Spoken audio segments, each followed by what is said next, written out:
नमस्कार, बहुत बहुत स्वागत आप सभी का खरा सौदा में। मैं हूं प्रियंका और मेरे साथ हैं डिम्पी और अभिषेक। तो बाजार में कल जिस तरह का सेशन दिखा, ग्लोबल बाजार इस वक्त आपको कमजोर दिख रहे हैं। किस तरह का आज ट्रेड सेटअप बनेगा, 19,200 क्या एक बड़ा हर्डल दिख रहा है, सपोर्ट कहाँ है, एफआईज ने क्या कुछ एक्शन किया, क्या आज की ट्रेड स्ट्रैटेजी होनी चाहिए, इस पैनिक के माहौल में आपको करना क्या चाहिए, ये सारी स्ट्रैटेजी अगले 2.5 घंटे तक बाजार पर बड़े बड़े एक्सपर्ट्स का फंडामेंटल नजरिया लेंगे, टेक्निकल व्यूज लेंगे।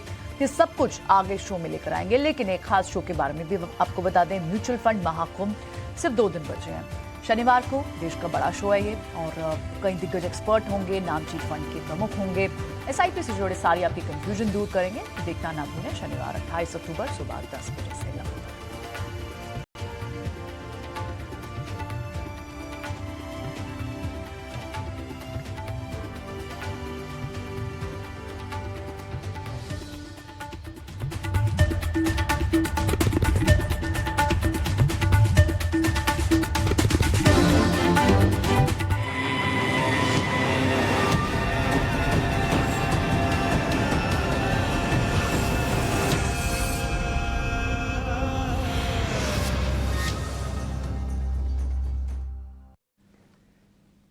चलिए, तो इस वक्त के 4 बड़े ट्रिगर्स पहले समझ लेते हैं। एक एक कर इन्हें फिर डिटेल में डिस्कस करेंगे। पहले तो ग्लोबल मार्केट्स कमजोरी क्लियरली है। जहां थोड़ा सा जब खुले थे शुरुआती, तो नैस्डैक में थोड़ी सी तेजी थी, लेकिन नंबर्स वहां जिस तरह से आ रहे हैं, अर्निंग्स टेक हैवी अर्निंग्स था ये, और ये वीक पूरा, और नैस्डैक 2.5% टूटा है। गिफ्ट निफ्टी तो 1950 के पास, यानी 19,200 के नीचे तो अब बंद हुए थे, 1950 तक क्या स्लिप हो सकते हैं, इस पर बात करेंगे। आज एक्सपायरी है, किस रेंज के बीच एक्सपायरी हो सकती है, क्या कोई पुल बैक के साइन होंगे या फिर सपोर्ट को जरूर प्रोटेक्ट करेगी मार्केट, इसे देखना होगा। जहां जहां नंबर्स आए हैं, टेक महिंद्रा के भी डिसअपॉइंटिंग नंबर्स आए हैं, तो वहां कैसा ट्रेड सेटअप होगा उस पर बात करेंगे। क्या फर्दर ये weakness rub off effect, Nasdaq का भी रब ऑफ इफेक्ट क्या पूरे आईटी पैक पे आएगा, इस पर बात करेंगे। लेकिन एक्सिस बैंक के वहां नंबर्स इन लाइन रहे हैं जिस तरह की एक्सपेक्टेशन थी। एनआई 19% बढ़ी है, और जो आज कैश मार्केट में और एफएनओ सेगमेंट के तमाम दूसरे नंबर्स हैं, कुछ निफ्टी कंपनियों के भी नंबर्स हैं, उन पर भी नजर डालेंगे। लेकिन पहले एक एक कर डिस्कस करते हैं। ग्लोबल मार्केट से तो बड़ी एक वीकनेस आ रही है अभिषेक, और क्योंकि अर्निंग्स पर फोकस था, क्या कुछ रीड किया आपने, जीडीपी नंबर्स भी थे।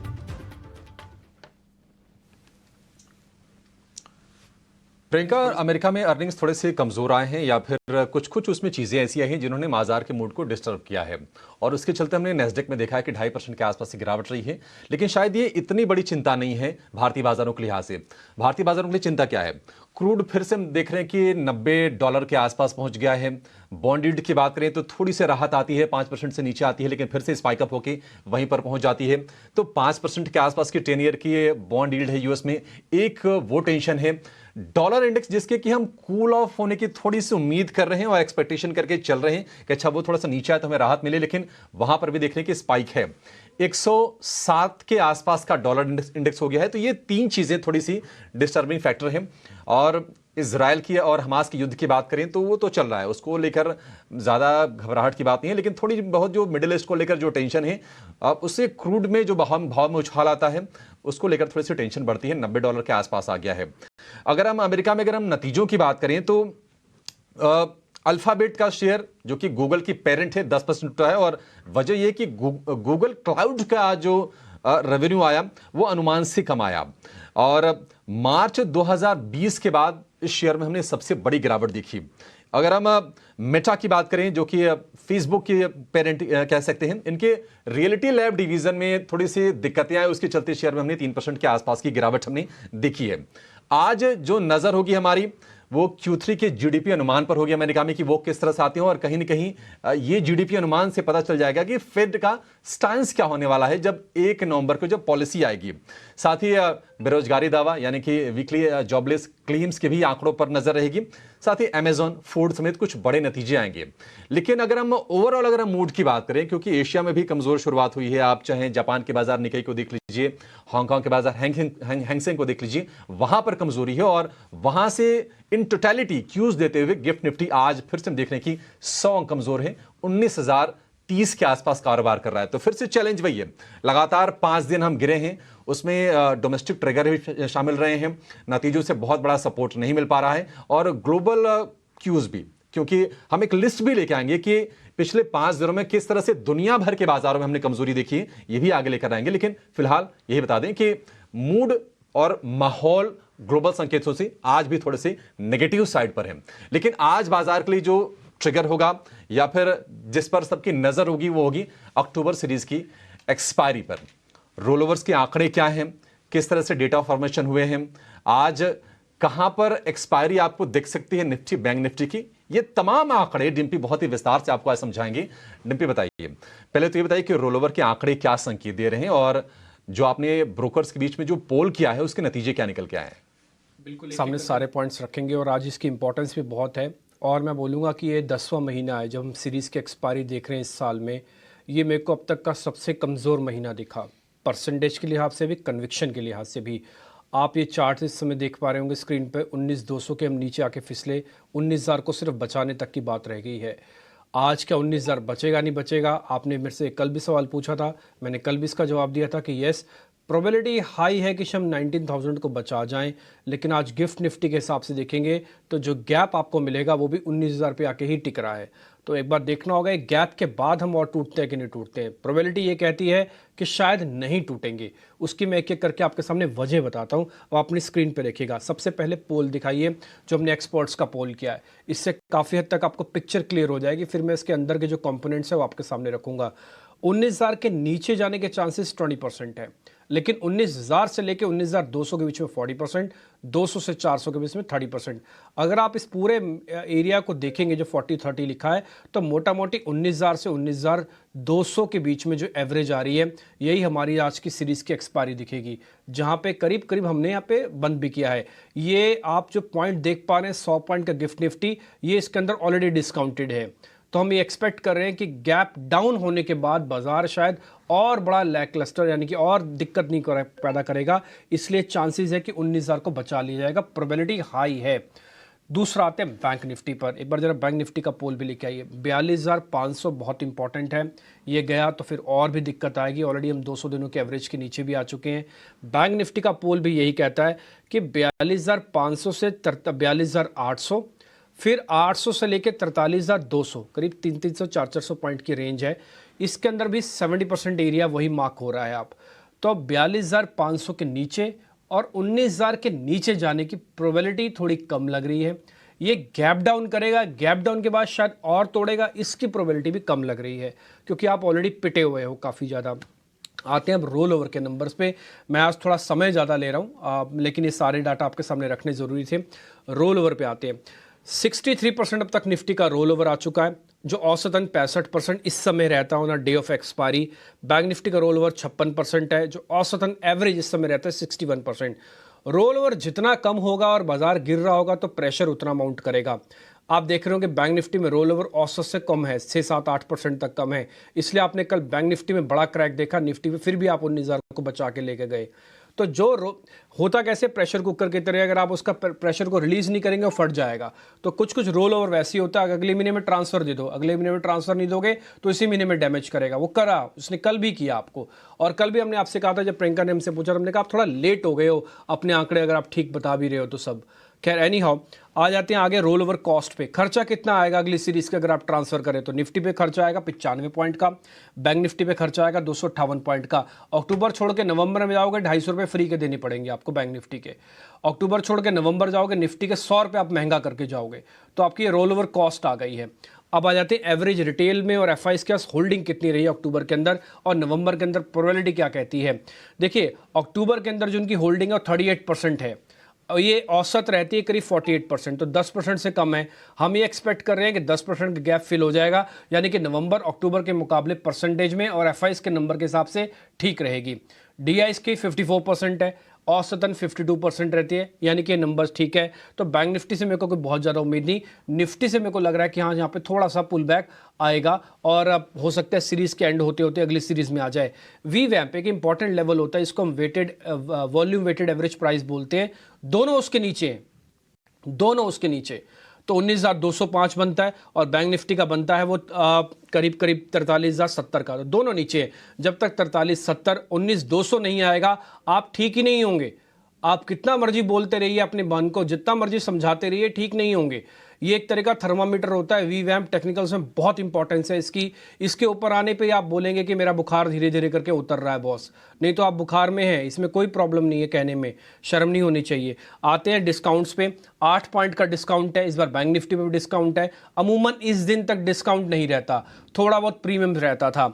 आगे बढ़ते ट्रेंड पे, अक्टूबर में अनवाइंडिंग आई, अगस्त नवंबर के अंदर फ्रेश शॉर्टिंग आई है। तो ये जो प्रेशर है ना बहुत ज़्यादा है, मेरे को लग रहा है प्रेशर आके आज रुकेगा। आज का ही दिन है जो आपको सिर्फ दर्द झेलना है, शायद कल से तस्वीर आपको बदलती हुई दिखेगी। ओपन इंटरेस्ट के हिसाब से ये सीरीज़ थोड़ी सी लाइट है, मैं ये बोल सकता हूँ। लाइट सीरीज़ का फ़ायदा भी होता है, आप अच्छा सा माल भर लेते हैं, फिर आगे चलते हैं। हमने 3 साल के नवंबर सीरीज़ का डाटा भी निकाला हुआ है, हर बार एक्सट्रीम वॉलेटाइल रहती है, 11%, 4%, 4%। इस बार भी उम्मीद करते हैं, क्योंकि इस बार बैंक निफ्टी 4% टूटा है, अगली बार अगर ठीक भी करेगा ना बैंक निफ्टी तो 4% से ठीक कर सकता है। तो मैं नवंबर सीरीज को वॉलेटाइल मानता हूं, एक्सट्रीम वॉलेटाइल रहेगी। रोल ओवर के नंबर वगैरह सब आपकी स्क्रीन पर आ जाएंगे। अगर मैं इसको बोलूंगा तो फिर थोड़ा समय ज़्यादा लगेगा, मोटा मोटी आप क्रक्स समझ चुके होंगे। आज के दिन आप किसी तरह से और झेल लीजिए। अगर आज मार्केट ने 19,000 बचा लिया और 42,500 बचा लिया तो आप नई सीरीज के अंदर तस्वीर बदलती हुई दिखेंगे। हो सकता है फर्स्ट डे से ही बदलती हुई तस्वीर आपको दिख जाए। ये तो बात हुई एफएनओ की। डिम्पी बिल्कुल। और आज 2 स्टॉक्स भी हैं क्या आपके, डिम्पी? नहीं प्रियंका, आज 2 स्टॉक्स नहीं है। आज तो मेहमानों से पूछेंगे कि नवंबर सीरीज से कौन से सौदे हैं। आज हमारी हिम्मत नहीं हो पाई शेयर्स निकालने की। चले, बिल्कुल ठीक है। अब हमारे एक्सपर्ट्स को जोड़ते हैं शो में। किरण जानी, राहुल घोष और रतेर गोयल और साथ ही जय पटेल हमारे साथ है। Good morning to all of you. So clearly ये जो डेटा पॉइंट हमें अभी डिम्पी बता रहे थे उसके हिसाब से तो आप ऊपर की कॉल्स में देखें 19,200 भी बड़ा हर्डल दिख रहा है, 19,000 एक बड़ा सपोर्ट है जिसे बाजार को बचाना है। अब वो आज बचा पाएगा या नहीं बचा पाएगा, इस पर चलिए बात करते हैं। एक एक कर पहले इंडेक्स पे व्यू लेते हैं, फिर आपकी ट्रेड स्ट्रैटेजीज भी लेंगे। लेकिन एक बार सारे हमारे एक्सपर्ट्स को याद दिला दें कि 28 अक्टूबर खास दिन है। आपको 10 बजे ET Now स्वदेश पर जुड़े रहना है, सारा दिन देखना है, क्योंकि SIP से जुड़ा एक बड़ा शो और देश का एक बड़ा शो म्यूचुअल फंड से जुड़ा हुआ आपके लिए लेकर आया। लेकिन चलिए अब आज की स्ट्रैटेजी के लिए पहले रतेश के पास चलते हैं। रतेश, मॉर्निंग। बताएं आप इंडेक्स पर इस वक्त क्या व्यू बनाएंगे? क्या आज 19,000 जैसे डिम्पी अपने डेटा पॉइंट में बता रहे थे, क्या 19,000 आज बचा पाएगा बाजार, या फिर एक्सपायरी में, क्योंकि पुल बैक के चांसेस दिखते हैं एक्सपायरी डे पे, किस तरह से ट्रेड होगा, स्ट्रैटेजी क्या होगी इंडेक्स पे? Good morning Priyanka, good morning everyone, सभी दर्शकों को सुप्रभात। आप देखेंगे पहले अगर ब्रॉडर पिक्चर देखें तो निफ्टी में डेली चार्ट पे head and shoulder pattern formation बन गया है और अपने की एवरेजेस 150 के भी नीचे इसने बंद कर दिया। तो मुझे ऐसा लगता है एक बार साइकोलॉजिकली जरूर है, जैसा 19,000 एक साइकोलॉजिकल लेवल होता है, एक सपोर्ट लेवल है, तो वहां पे जरूर एक बार थोड़ा सा आज के दिन में सपोर्ट ले सकता है। बट मुझे ऐसा लगता है कहीं ना कहीं कि 19,000 का लेवल भी टूटने के लिए तैयार है। मुझे ऐसा लगता है कि हम 19,000 के नीचे का लेवल आज नहीं तो एक दो दिन में, आने वाले दिनों में हम देख सकते हैं, क्योंकि जो हेड एंड शोल्डर पैटर्न बना उसका टारगेट मिनिमम कहीं ना कहीं 28,800 28,600 तक 200 मूविंग एवरेज के लाइन तक टच करने के लिए आ सकता है ये। तो मुझे ऐसा लगता है कि जो भी एक रैली आएगी उसमें अपनी पोजीशन को लाइट करने का एक मौका रहेगा। अगर कुछ भी बाउंस आता है तो वहां पे मेरे हिसाब से पोजीशन को हल्की करना चाहिए। एक ये थोड़ा सा ब्रॉडर पिक्चर होती है। अगर आज के सत्र में हम 19,050 के नीचे ट्रेडिंग करना चालू कर देते हैं तो 19,000 का लेवल और 19,000 तोड़ता है तो मुझे ऐसा लगता है कि कहीं ना कहीं फिर वापस 18,950 तक के आज के सत्र में हम देख सकते हैं। 19,200 इतनी आसानी से निकालेगा नहीं, जैसा बताया डिम्पी ने कि कॉल राइटिंग काफी ज्यादा एक्टिविटी है। 19,200 पे तो इतनी आसानी से निकाल नहीं सकता है। वहीं पे अगर बैंक निफ्टी देखे तो बैंक निफ्टी में भी अब 200 मूविंग एवरेज के नीचे इसने क्लोज दे दिया है। तो बैंक निफ्टी ज्यादा कमजोरी दिखा रही है कंपेरेटिव द निफ्टी। तो मुझे ऐसा लगता है बैंक निफ्टी में भी काफी ज्यादा कॉल राइटिंग एक्टिविटी हो चुकी है। तो इसमें अगर कहीं पे भी अगर हम 42,500 के नीचे ट्रेडिंग करना स्टार्ट करते हैं तो थोड़ा सा प्रेशर और इसमें बढ़ सकता है, जो कि 42,300 42,200 तक भी जा सकता है। तो इसमें भी रणनीति यही रहेगी, कहीं ना कहीं सेल ऑन राइस का ही इसमें भी ध्यान लगाना चाहिए। इन दो इंडेक्स के अलावा एक 2 मिनट का समय और लेके मैं मिड कैप इंडेक्स पे भी व्यू देना चाहूंगा। मिड कैप इंडेक्सेस में मुझे ऐसा लगता है डेली चार्ट पे कहीं ना कहीं एक राइजिंग वेज फॉर्मेशन बन चुका है। तो मिड कैप इंडेक्सेस में स्पेशली निफ्टी और बैंक निफ्टी को भी, अगर मिड कैप इंडेक्सेस में अगर किसी पोजीशन है, मिड कैप स्टॉक्स में थोड़ी सी कोई पोजीशन है, तो वहां पे जरूर हमारे दर्शकों को मेरे हिसाब से एक लाइट कर लेना चाहिए। लाइट कर लेना चाहिए। इनफैक्ट मिड कैप 100 पिछले 5 दिन में 5% से ज्यादा गिर चुका है, और स्मॉल कैप बात करें तो वो भी 4.5% से ज्यादा गिर चुका है। तो बड़ी हैमरिंग यहाँ पर इनफैक्ट ये जो फॉल की शुरुआत हुई थी वो इन्हीं से स्पेसेस से शुरू हुई थी। चलिए अब एक बार आज की ट्रेड स्ट्रैटेजी में आपके लिए स्टॉक पिक्स क्या होनी चाहिए? राहुल, आज क्या होंगे आपकी ट्रेड पिक्स? नमस्ते और गुड नमस्कार। मॉर्निंग। तो एक्चुअली 19,000 जो हाईएस्ट पुट राइटर्स है, मेरे मेरे हिसाब से वो लेवल 19,000 नहीं 18,900 होगा, क्योंकि जो नवंबर सीरीज का पुट का कॉस्ट है वो अभी भी थोड़ा सा सिग्निफिकेंट है। तो I feel the support will be at 18,900। Long जाना इस केस में सिर्फ एक ही स्टॉक में मैं स्ट्रेंथ देख रहा हूँ। क्या कन्विक्शन है, हालांकि दो लॉन्ग साइड के ट्रेड्स हैं। जो एक कन्विक्शन है वो है डीमार्ट में करंट मार्केट प्राइस पे लॉन्ग कर सकते हैं। स्टॉप लॉस होगा 3600 और टारगेट होगा 3850। दूसरा कंडीशनल बाय है इंडिगो पे 2460 के अबव बाय कीजिएगा। रिपीट 2460 के ऊपर बाय कीजिएगा। स्टॉप लॉस होगा 2330 और इसका टारगेट होगा 2630। तो इंडिगो एंड डीमार्ट। ठीक है, ये दो बढ़िया शेयर। इंटरग्लोब में हम देख रहे थे कि थोड़ी सी कल रौनक थी भी, क्योंकि क्रूड थोड़ा सा नरम हुआ, तो उसका बेनिफिशियरी भी ये स्टॉक है ये। और आज भी इसमें आपके लिए तेजी की सलाह है 2630 रुपए के लक्ष्य के लिए राहुल की तरफ से। किरण, गुड मॉर्निंग। आप बताइए, आपकी नज़र कहाँ पर है, आपको मौके कहाँ पर दिख रहे हैं? क्या तेजी के सौदे हैं, या फिर चूंकि माहौल थोड़ा सा कॉशन वाला है तो कुछ मंदी के भी सौदे लेके आए हैं आप? हाँ, वेरी गुड मॉर्निंग एवरीवन। तो जैसे आपने बताया कि माहौल डेफिनेटली थोड़ा वीकनेस है मार्केट के अंदर, लेकिन साथ-साथ में फेस्टिवल भी है। सो हमारे दोनों स्टॉक तेजी के रहेंगे और दोनों स्टॉक खाने-पीने वाले हैं। सो पहला है पराग मिल्क की अगर डेली चार्ट की हम बात करें तो वहाँ पे एक ट्रायंगल पैटर्न ब्रेकआउट हमें देखने को मिल रहा है। ट्रायंगल पैटर्न ब्रेकआउट के बाद हमने देखा था कि स्टॉक 200 के ऊपर सस्टेन हुआ, 210, 215 तक गया। वहाँ से वापस अपने ब्रेकआउट लेवल के आसपास रीटेस्टिंग के लिए आया है। अब यहाँ पे आप वॉल्यूम देखोगे कि जो गिरावट आई है उसमें वॉल्यूम बैक गिरावट नहीं है, तो कहीं न कहीं ये सक्सेसफुल रिटेस्टिंग हो सकता है। और जिस तरह से आज एक्सपायरी का माहौल है, तो जैसे हम ओवरसोल्ड टेरिटरी के अंदर है, तो चांसेस है कि एक शॉर्ट टर्म रिकवरी या तो एक रिलीफ रैली आ सकती है। इस रैली के अंदर ऐसे स्टॉक काफी अच्छा परफॉर्मेंस दे सकते हैं। तो पराग मिल्क हमारा पहला कॉल रहेगा। 198 के आसपास की सेटलमेंट थी, लॉन्ग करके जाएंगे। 210 का हमारा टारगेट रहेगा and 194 as a stop loss हम मेंटेन करेंगे पराग मिल्क के अंदर। दूसरा जो कॉल है वो जुबिलेंट फूड है। डिम्पी जी ने इस सीरीज की शुरुआत में ही हमने डिस्कस भी किया था। 520 के आसपास ट्रेड कर रहा था, अभी 530 के आसपास है। ये पूरा महीना उसने कंसोलिडेशन जोन के अंदर निकाला है। डेली चार्ट के ऊपर rounding bottom pattern breakout already आ चुका है, वहां पे भी असेंडिंग ट्रायंगल पैटर्न ब्रेकआउट है। एक महीने का कंसोलिडेशन पैटर्न ब्रेकआउट है। और कल हमने देखा कि मार्केट जब खराब था तब ये ग्रीन नोट के ऊपर ट्रेड कर रहा था, साथ ही साथ 50 दिन की मूविंग एवरेज का सपोर्ट भी है। सो कहीं ना कहीं जुबिलेंट फूड में लग रहा है कि यहाँ से करंट मार्केट प्राइस से लॉन्ग करके जाना चाहिए। 528 529 के आसपास की सेटलमेंट थी, हम लॉन्ग करके जाएंगे। 545 एज अ टारगेट हम देख रहे हैं और 519 एज अ स्टॉप लॉस हम मेंटेन करेंगे जुबिलेंट फूड के अंदर। सो पराग मिल्क एंड जुबिलेंट फूड आज के हमारे दो बाय कॉल रहेंगे।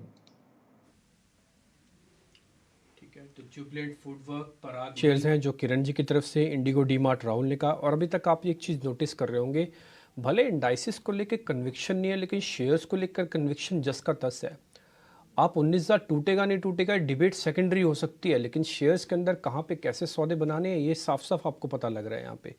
और एक और पॉइंट, ये अभी जैसे राहुल ने आपको एक पॉइंट नोटिस करवाया था कि डॉट 19,000 मत रखो। कई बार क्या होता है कि 100 पॉइंट नीचे होता है, ये फॉल्स ब्रेकडाउन या ब्रेकआउट जैसा होता है, या फिर ये कह सकते हैं कि कई बार ये राउंडिंग ऑफ नहीं होता है। तो आप अपने आप को ना निफ्टी पे 100 पॉइंट के स्विंग के लिए भी प्रिपेयर रखना, और बैंक निफ्टी कम से कम 200 पॉइंट के स्विंग के लिए भी प्रिपेयर रखना। ऐसा नहीं कि लकीर खींच देना 19,000 कटेगा तो हाय रे हाय क्या होगा आप टाइप। तो आप 50-60 पॉइंट और थोड़ा सा रूम रखना इसके बीच में। अभी तक स्क्रीन देख के ऐसा लग रहा है कि जो ओपनिंग का गैप होगा सिर्फ वही गैप आना चाहिए, उसके बाद नहीं तो हमारे एक्सपर्ट ज़रूर आपको नेगेटिव कॉल्स यानी कि सेल कॉल्स भी ज़रूर बैक टू बैक डालते। जय पटेल से एक बार समझते हैं। जय, आपके ट्रेडिंग कॉल्स क्या हैं आज की? Good morning everyone. सो पहला मेरा बाय की तरफ पिक होगा वो है ड्रीमफॉक्स सर्विस का। तो ड्रीमफॉक्स में हमने देखा रिसेंट डाउनफॉल के बाद काफी कंसोलिडेशन में ये स्टॉक ट्रेड कर रहा था, अराउंड 500 के जोन में काफी बार कंसोलिडेट किया।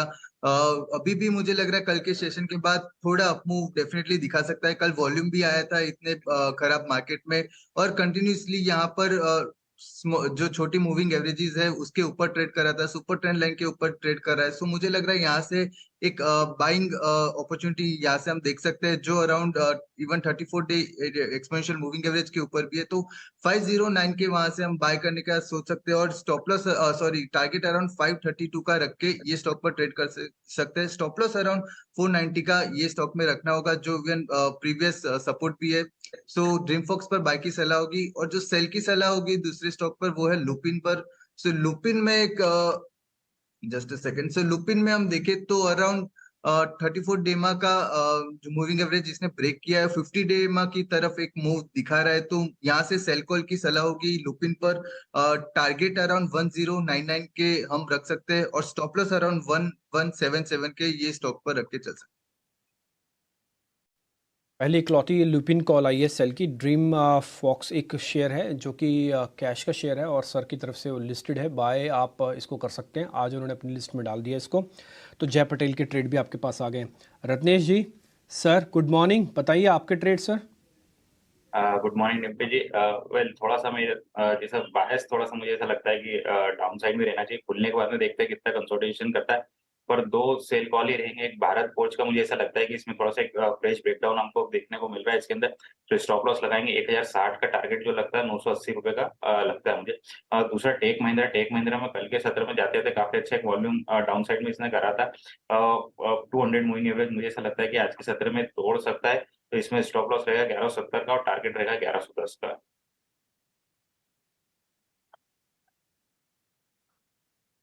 रत्नेश जी की लिस्ट में टेक महिंद्रा नतीजे कल कमजोर आए थे और 1110 रुपए के टारगेट लगातार हम देख रहे हैं कि ये गिरने वाले जोन में ये शेयर है। और अगर आप टीसीएस के नतीजों से अब तक देखेंगे ना, तो तमाम जो बड़े स्टॉक्स हैं आईटी में वो 8% 10% करेक्ट हो चुके हैं और कमजोरी भी जारी रहेगी। दूसरी जो रणनीति है वो भी सेल की ही है, भारत फोर्ज की। इसके लिए टारगेट है 980 का, 1028 का फिलहाल इसमें भाव है। तो 2 सेल कॉल रत्नेश जी ने शुरुआत की है। अब जरा आ जाते हैं खबरों पर कि खबरें किस तरह से आई हैं, उसके बाद हम ब्रोकरेज रिपोर्ट्स भी लेकर आएंगे। लेकिन अशीषा हमारे साथ जुड़ गए हैं जो आपको खबरें बताएंगी और कल शाम को जो टेक महिंद्रा समेत जो तमाम नतीजे हैं उस पर भी नजर डालेंगी। अशीषा कैसे आप शुरुआत करेंगी अर्निंग्स के साथ? जी हाँ, अर्निंग्स के साथ शुरुआत करेंगे। तो निफ्टी 50 पैक से 2 नतीजे आए थे कल मार्केट आवर्स के बाद, टेक महिंद्रा और एक्सिस बैंक। तो सबसे पहले उसकी बात करेंगे। टेक महिंद्रा के नतीजे काफ़ी कमज़ोर थे, अनुमान से कमज़ोर नतीजे देखने को मिले इस क्वार्टर में। सभी पैरामीटर्स पर मार्जिन्स में कमज़ोरी देखने को मिली। प्रॉफिट आफ्टर टैक्स में 29% का ड्रॉप देखने को मिला सीक्वेंशियल बेसिस पर। एट्रिशन एक पॉजिटिव है, 11% पे आया है वर्सेस 13% जो कंपनी ने प्रीवियस क्वार्टर में रिपोर्ट किया था। मैनेजमेंट कमेंट्री की बात करें तो वो भी काफ़ी कमज़ोर है। मैनेजमेंट का मानना है कि 3rd और 4th क्वार्टर में भी कमज़ोरी देखने को मिल सकती है और रिकवरी शायद FY25 में ही देखने को मिलेगी। तो नतीजे कमज़ोर है, मैनेजमेंट कमेंट्री भी कमज़ोर है, जिसके चलते टेक महिंद्रा पर आज स्ट्रीट की नज़र रहेगी। इसके अलावा एक्सिस बैंक के भी नतीजे आए थे, अनुमान के मुताबिक आए हैं नतीजे। क्रेडिट ग्रोथ अच्छा था इस क्वार्टर में, लेकिन डिपॉजिट ग्रोथ में थोड़ी स्लगिशनेस देखने को मिली इस क्वार्टर में। नेट इंटरेस्ट इनकम में 19% का उछाल देखने को मिला ईयर ऑन ईयर बेसिस पर, और प्रॉफिटेबिलिटी की बात करें तो उसमें भी 10% का ग्रोथ देखने को मिला। ऑल इन ऑल नतीजे अनुमान के मुताबिक आए हैं, जिसके चलते एक्सिस बैंक पर भी आज स्ट्रीट की नज़र रहेगी। इसके अलावा जुबिलेंट फूडवर्क्स की बात करते हैं, उसमें भी रेवेन्यू और मार्जिन्स अनुमान के मुताबिक आए हैं, लेकिन प्रॉफिट आफ्टर टैक्स में बड़ी गिरावट देखने को मिली। कंपनी ने 72 करोड़ का प्रॉफिट रिपोर्ट किया वर्सेस 119 करोड़ जो कंपनी ने same time last year report किया था। तो 40% का डी ग्रोथ देखने को मिला प्रॉफिटेबिलिटी में। मैनेजमेंट कमेंट्री की बात करें तो मैनेजमेंट का मानना है कि second half of the year में रिकवरी देखने को मिल सकती है। ऑर्डर्स बढ़ रहे हैं, जिसके चलते ग्रोथ भी देखने को मिल सकता है सेकंड हाफ में। इसके अलावा एक बड़ा लिस्टिंग होगा जिसकी बात करेंगे, IRM energy. City gas distributor है ये कंपनी, 4 स्टेट्स में सिटी गैस डिस्ट्रीब्यूशन का बिजनेस है इसका। करीब 505 करोड़ का इश्यू प्राइस है और 545 करोड़ का ये टोटल इश्यू है। आज एक्सचेंजेस पर लिस्ट होगा, 10 बजे ये लिस्टिंग होगा, तो इसके चलते इस पर भी नज़र रखें। इसके अलावा कई और कंपनीज होगी जिसके नतीजे आज पेश होंगे। तो निफ्टी पैक से एशियन पेंट्स, और नॉन निफ्टी कंपनीज की बात करें तो Ugro Capital, Med Plus Health, Dixon Tech, Coromandel International जैसी कुछ कंपनीज हैं जिसके नतीजे आज पेश होंगे। तो ये तो हो गई बात जहाँ जहाँ खबरों के दम पर एक्शन है, अर्निंग्स हैं, न्यूज़ फ्लो है। अब एक बार वमाक्षी से आज की बड़ी ब्रोकिंग हाउस की रिपोर्ट्स भी समझ लेते हैं। वमाक्षी, ऑफ कोर्स डिसअपॉइंटिंग नंबर्स जहाँ जहाँ आए हैं, जैसे टेक महिंद्रा, वहाँ कुछ रिपोर्ट्स भी होंगी। क्या कुछ रिपोर्ट्स कंपाइल किया आपने? जी बिल्कुल, शुरुआत करते हैं हम टेक महिंद्रा के साथ। कंपनी के नतीजों के बाद हम देख रहे हैं काफ़ी सारे ब्रोकरेज रिपोर्ट्स आ रहे हैं और ब्रोकरेजेस का कहना है कि Q2 की जो रेवेन्यू है वो अनुमान से कमज़ोर आई है। वीकनेस जो कम्युनिकेशंस में देखने मिली है, ये एक इम्पॉर्टेंट फैक्टर रहा है कंपनी के ड्रैग के लिए। नए सीईओ की स्ट्रैटेजी अप्रैल 24 में कंपनी अनवील करेगी और ओवरऑल ब्रोकरेजेस ने अपने ईपीएस अनुमान को घटाया है। तो ऑल इन ऑल अगर हम देखें, नोम्यूरा ने अपनी खरीदारी की राय को तो बरकरार रखा ही, मगर अपना टारगेट प्राइस उन्होंने घटाया है। और जेफरीज ने हालांकि अपनी अंडर परफॉर्म की राय को बरकरार रखा, मगर अपना टारगेट प्राइस उन्होंने सिर्फ 10 रुपये से बढ़ाकर 910 रुपये प्रति शेयर पर कर दिया है। इसके अलावा हम फोकस करेंगे एक्सिस बैंक पर। यहाँ पर भी कंपनी के नतीजों के बाद ब्रोकरेजेस आ रहे हैं और लार्जली कंपनी का प्रदर्शन अगर हम देखें तो स्टेबल निम्स नजर आए हैं। लोन ग्रोथ काफ़ी हेल्दी रही है, मगर उसी वक्त अगर हम देखें तो डिपॉजिट ग्रोथ में थोड़ी सी वीकनेस नजर आई है। ओपेक्स ग्रोथ में वन ऑफ्स इंक्लूडेड है, जिसके और इसके अलावा भी अगर हम देखें तो एसेट क्वालिटी भी होल्ड अप होती हुई नजर आ रही है। तो ऑल इन ऑल मुनाफा भी अगर हम कंपनी का देखें तो ये लार्जली अनुमान के मुताबिक आया है। तो जेफरीज ने एक्सिस बैंक पर अपनी खरीदारी की राय को बरकरार रखा, मगर अपना टारगेट प्राइस बढ़ाया है और मैक्वायरी ने अपनी न्यूट्रल की राय बरकरार रखी है एक्सिस बैंक पर। जुबिलेंट फूडवर्क्स पर भी काफ़ी सारे ब्रोकरेजेस आए हैं। ब्रोकरेजेस हाईलाइट कर रहे हैं कि Q2 थोड़ा सा वीक ज़रूर रहा था टॉप लाइन फ्रंट पर, क्योंकि और ये लार्जली एक्सपेक्टेड था। वीक डिमांड एनवायरनमेंट ज़रूर है और इसके का इम्पैक्ट शायद मार्जिन और अर्निंग्स पर आ सकता है आगे चलते हुए। तो ग्रोथ तो सुधर सकती है सेकेंड हाफ में, मगर मार्जिन थोड़े से वीक रह सकते हैं, ऐसे ब्रोकरेजेस का मानना है। तो इसी के चलते मॉर्गन स्टैनली की तरफ से इक्वल वेट की राय आ रही है और जेफरीज की तरफ से होल्ड की राय आ रही है। नेस्ले भी फोकस में रहेगा। कंपनी की एनालिस्ट मीट थी कल और लार्जली कमेंट्री आई थी मैनेजमेंट की तरफ से, और इनफैक्ट मॉर्गन स्टैनली का कहना है कि उन्हें सीईओ की आर्टिकुलेशन पसंद आई जो उन्होंने F&B अपॉर्चुनिटी पर की है, और इनफैक्ट नेस्ले इंडिया की ग्रोथ स्ट्रैटेजी भी उन्हें पसंद आई है। ओवरऑल जेफरीज का भी कहना है कि पैकेज फूड्स में अच्छी ग्रोथ अपॉर्चुनिटी है, प्रॉफिटेबिलिटी भी इंपॉर्टेंट है, और इनफैक्ट उनका कहना है रॉ मटेरियल का जो वर्स्ट है इन्फ्लेशन को लेकर ये पीछे रह चुका है और कंपटीशन ज़रूर बढ़ा है, मगर कंपनी ने इसको काउंटर अच्छी तरीके से किया है। फूड एज अ थीम उन्हें पसंद है, मगर वैल्यूएशंस स्टीप है नेस्ले के लिए और इसी के चलते वो थोड़े से यहाँ पर कंजर्वेटिव नजर आ रहे हैं। और आखिर में हम फोकस करेंगे इंडस टावर्स पर। मैक्वायरी का कहना है कि उन्हें टावर एड ज़रूर पसंद आया है जो कंपनी ने की है सेकंड क्वार्टर में। लो मार्जिन है, हाई रिसीवेबल्स है और ये एक नियर टर्म ड्रैग रह सकता है। और ओवरऑल अगर हम देखें वैल्यूएशंस आकर्षक होने की वजह से मैक्वायरी ने इंडस टावर्स पर आउट परफॉर्म की राय को बरकरार रखा है। फंड मैनेजमेंट दिमाग से काम करना पड़ता है ना। Sentiment is bad news. दिल का मतलब होता है कि खर होकर जोश में रह के काम करते हैं, कोई नौकरी की तरह काम नहीं करते। कितने स्टॉक्स आप इस स्कीम में खरीदेंगे? हमारे हिसाब से 50 से 60 के बीच में आसपास में होंगे। आप दाव कहाँ लगाएंगे? हम दाव जी हमेशा मोटा माटी 80-90% of the time 80-90% of portfolio तो 3 थीम्स में जाता है normally, which is financials, consumer and IT type names. IT pharma ले लें। छक्का लगाने के लिए मैं तो एक्चुअली जो मेरे क्लासमेट्स हैं व्हाट्सएप ग्रुप में जो रिटायरमेंट की बातें करते हैं, मैं उन ग्रुप से निकल गया हूँ। तो सुबह सुबह आज ये हो रहा है, आज ये हो रहा है। मैं क्या कोई काम की बात करो, वर्ल्ड आगे जा रहा है, तुम रिटायरमेंट। मैं आज बिल्कुल रिटायर करने का प्लान नहीं है। हीलियोस का तो एक हीरो है। ऐसा तो मैंने नहीं कहा। मैंने आपकी तरफ देखा ही नहीं। ऐसा तो मैंने नहीं कहा। पर मैंने इनकी तरफ देखा ही नहीं, मैं दिलशा की तरफ देख रहा था। मैं भी नहीं कह रहा था।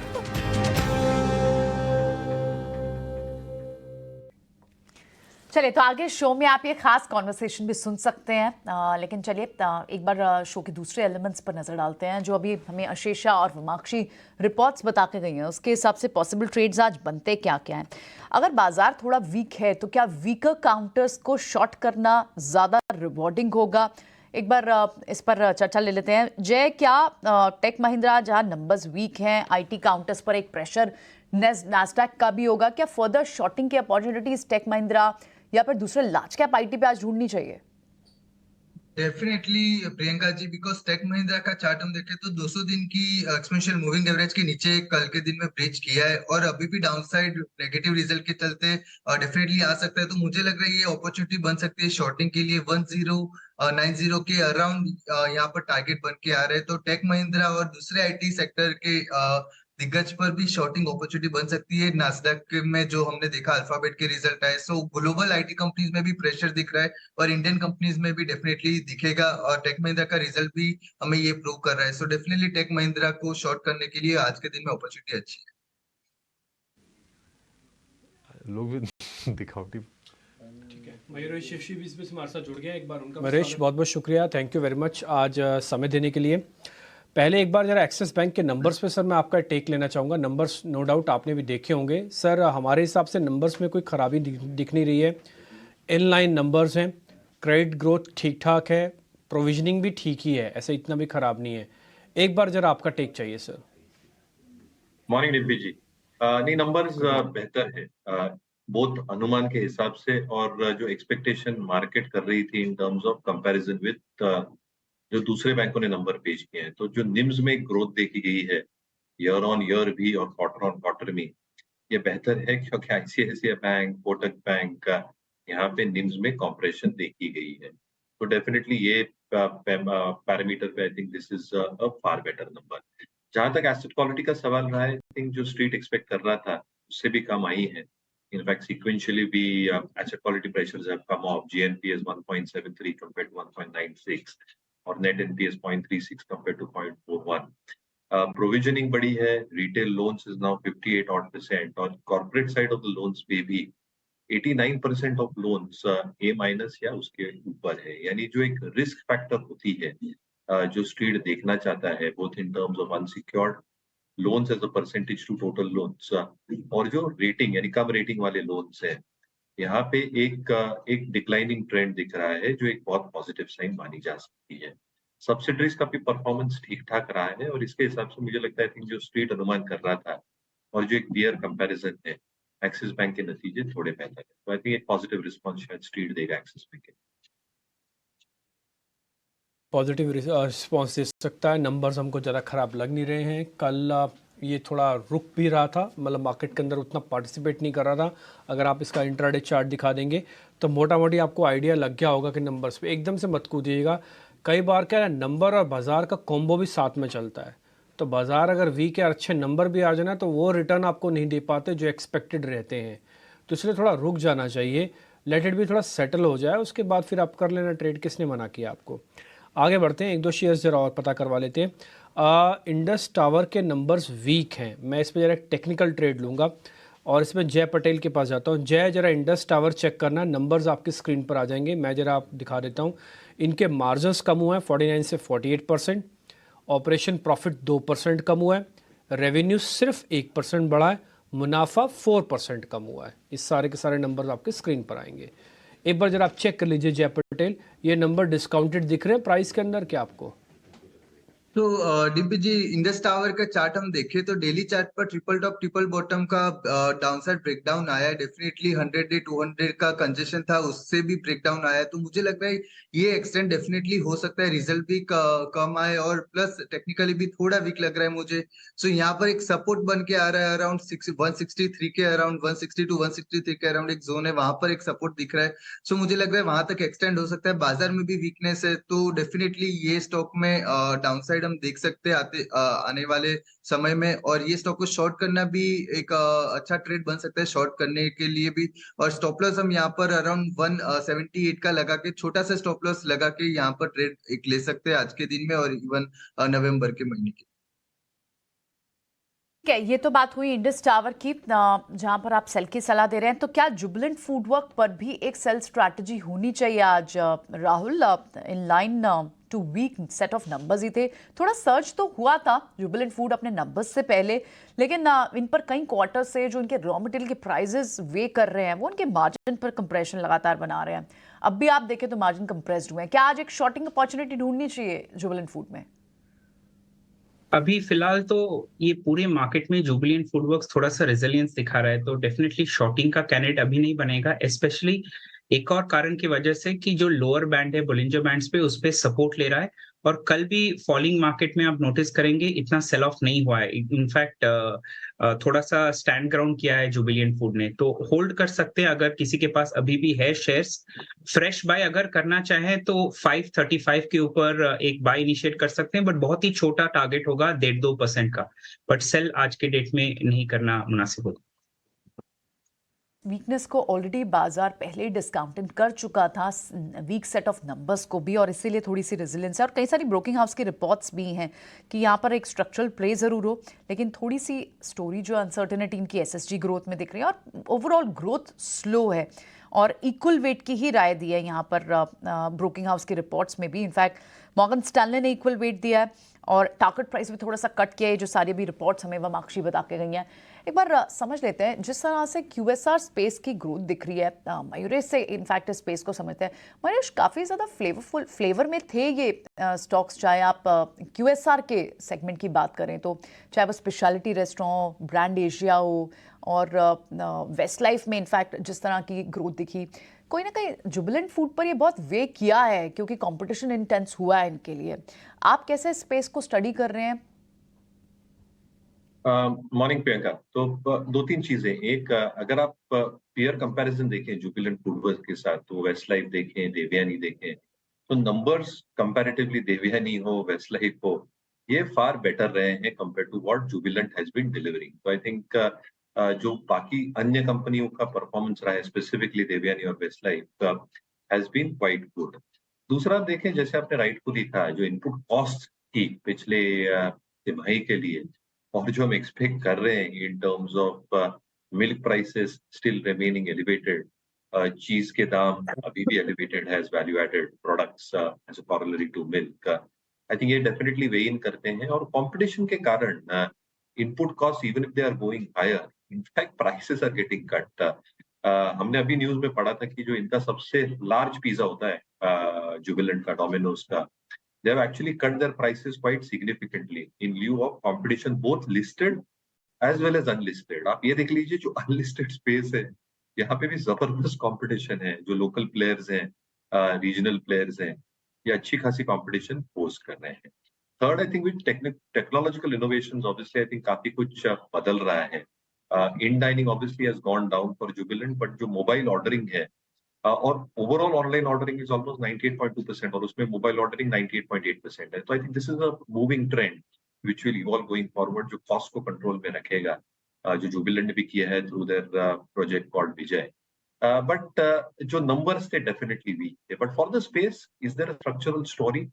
मेरे हिसाब से आई थिंक जैसे डिस्क्रिशनरी स्पेंडिंग बढ़ रही है, अगर आप काफी कमेंट्रीज और कॉन कॉल सुने, तो टियर 2, टियर 3 सिटीज में ये एक्सपैंड कर रहे हैं, और एक जो हम एक ट्रेंड देख रहे हैं, गोइंग आउट इन ईटिंग, जो पहले था नहीं 10-20 वर्षों पहले, that is increasing even further. Third and fourth quarter interesting है क्योंकि ये तिमाही में वर्ल्ड कप स्टार्ट हो चुका है, और फोर्थ क्वार्टर में भी काफी इवेंट्स लाइंड अप है स्पोर्टिंग की। तो मुझे लगता है I think structurally, I think if I have to place between these 3 counters, Devyani, Westlife are relatively better place compared to Jubilant, जो numbers में lack कर।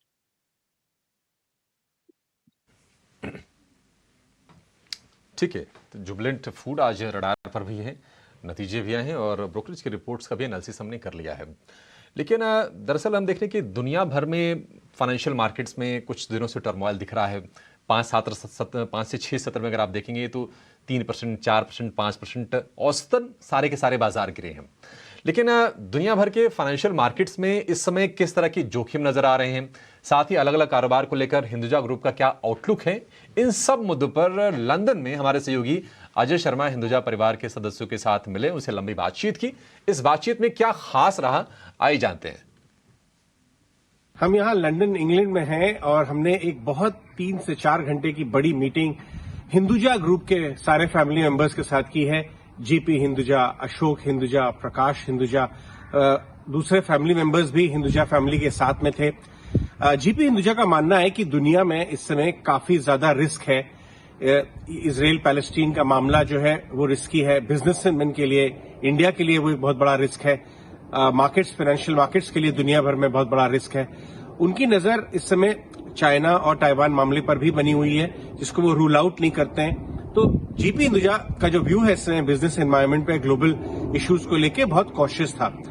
अशोक हिंदुजा की बात करें तो वो अपने फाइनेंशियल सर्विसेज के बिजनेस को लेके बहुत ज्यादा पॉजिटिव थे।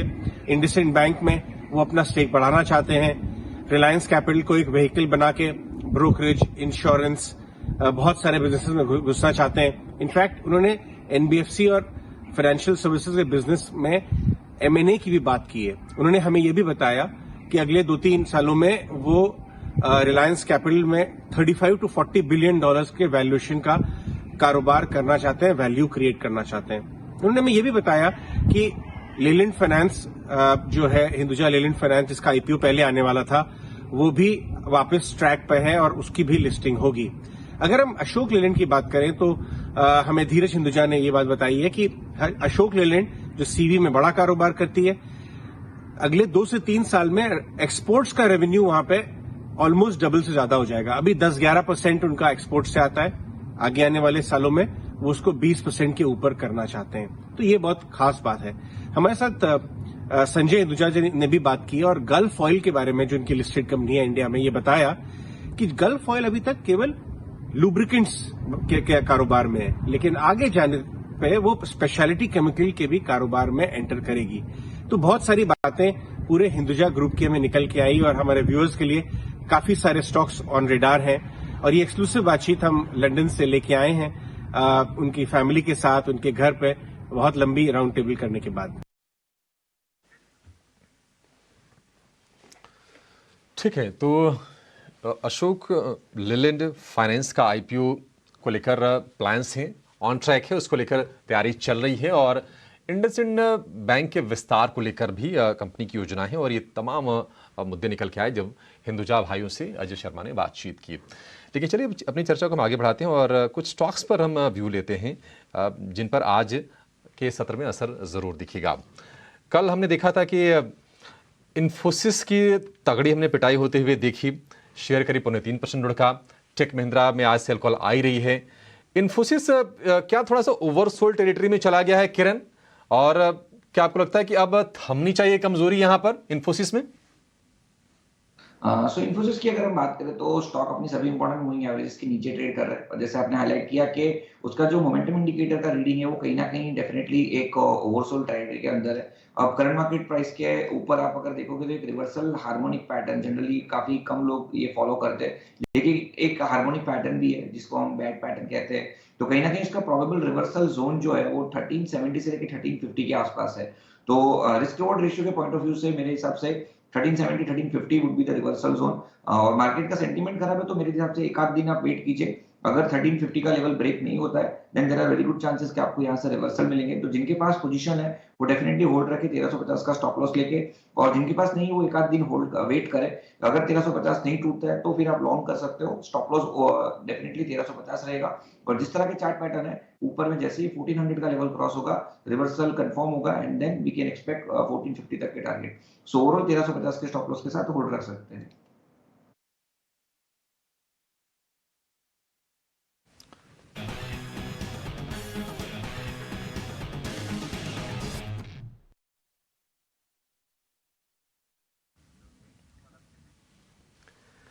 तो भसीन के बेहतरीन शेयर बाजार के दिग्गज बाजार का कॉन्फिडेंस बढ़ाने का भी कई बार काम करते हैं, बूस्टर भी हैं। भसीन साहब हमारे साथ जुड़ गए हैं इस खास चर्चा में। भसीन साहब, कल का सत्र थोड़ा सा निराश करने वाला, ग्लोबल मूड भी थोड़ा सा कमजोर है, बताइए बाजार की चाल यहां से आप किस तरह से देख रहे हैं और आज आप कौन से शेयर लेकर आए हैं? हाँ, गुड मॉर्निंग अभिषेक। बाजार का मूड खराब क्या सर, 5 दिन हो गए, ऐसी तो कयामत आई नहीं कोई, और ना कोई डायरेक्ट इन्वॉल्वमेंट है किसी जंग में, ना कोई आपकी लोकल कोई इश्यू है, लेकिन शेयर बाजार है sir.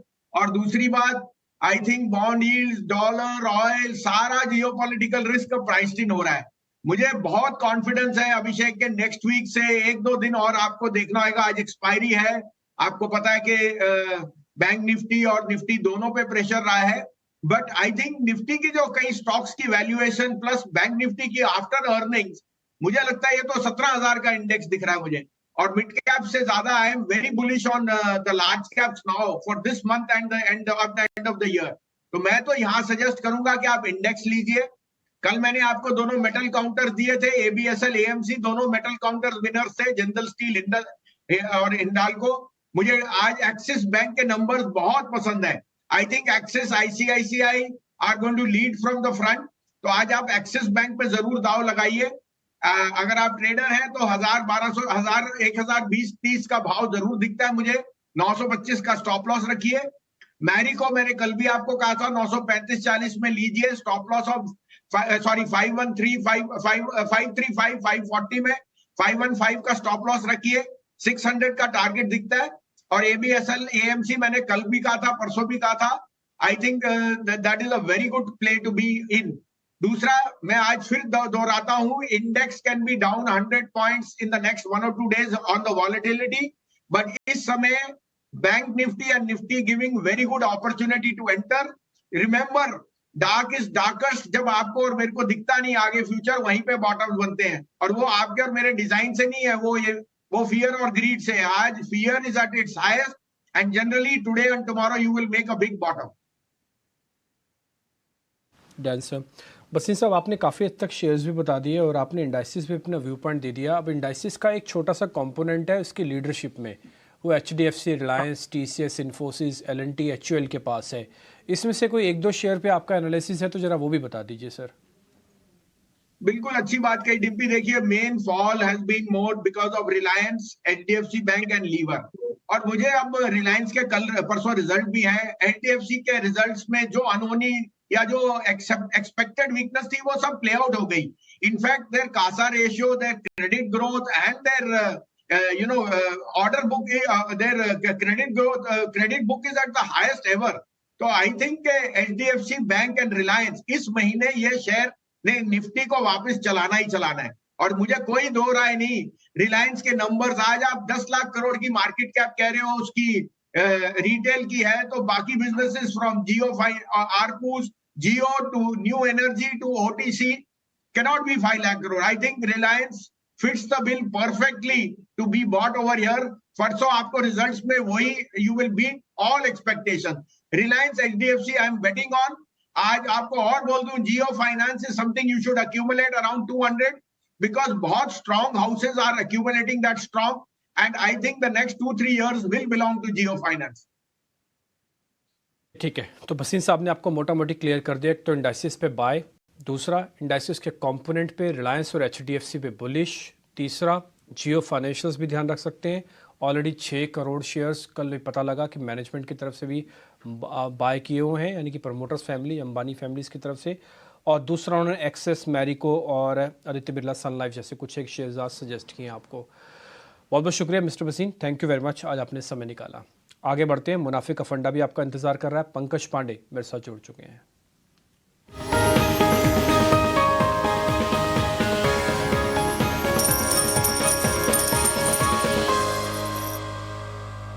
Pankaj ji good morning. Market थोड़ा मुश्किल में है, कई बार इसी मुश्किल के अंदर अपॉर्चुनिटी भी छुपी होती है और बेस्ट फंडामेंटल कॉल्स इसी समय निकल के आती हैं।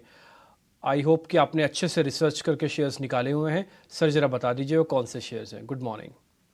हाय, गुड मॉर्निंग अभिषेक जी, पंकज बोल रहा हूँ। देखिए, ये मैं बिल्कुल एग्री करता हूँ कि मार्केट अभी काफी सॉफ्ट लग रहा है, तो ओवरऑल चीजें अच्छी नहीं है। आई थिंक मेरे जो रिकमेंडेशन जनरली रहे हैं वो स्मॉल कैप के रहे हैं। मैं आज भी स्मॉल कैप ही रेकमेंड करने वाला, बिकॉज डोमेस्टिक मैक्रोस काफी अच्छे लगते हैं। सो फ्रॉम दैट पर्सपेक्टिव एक जेके लक्ष्मी सीमेंट है जिसको मैं 840 के टारगेट प्राइस से रेकमेंड करना चाहूंगा। देखिए, ये कंपनी का जो एक चैलेंज था पहले तो ये था कि इनका कैपेसिटी एक्सपेंशन ज्यादा नहीं था। तो कंपनी अभी 2.5 मिलियन टन का कैपेसिटी एक्सपेंशन कर रही है, जहां पे इनकी जो कैपेसिटी है अगले 1-1.5 साल में आ जाएगी, तो उससे इनका एक वॉल्यूम ग्रोथ आएगा।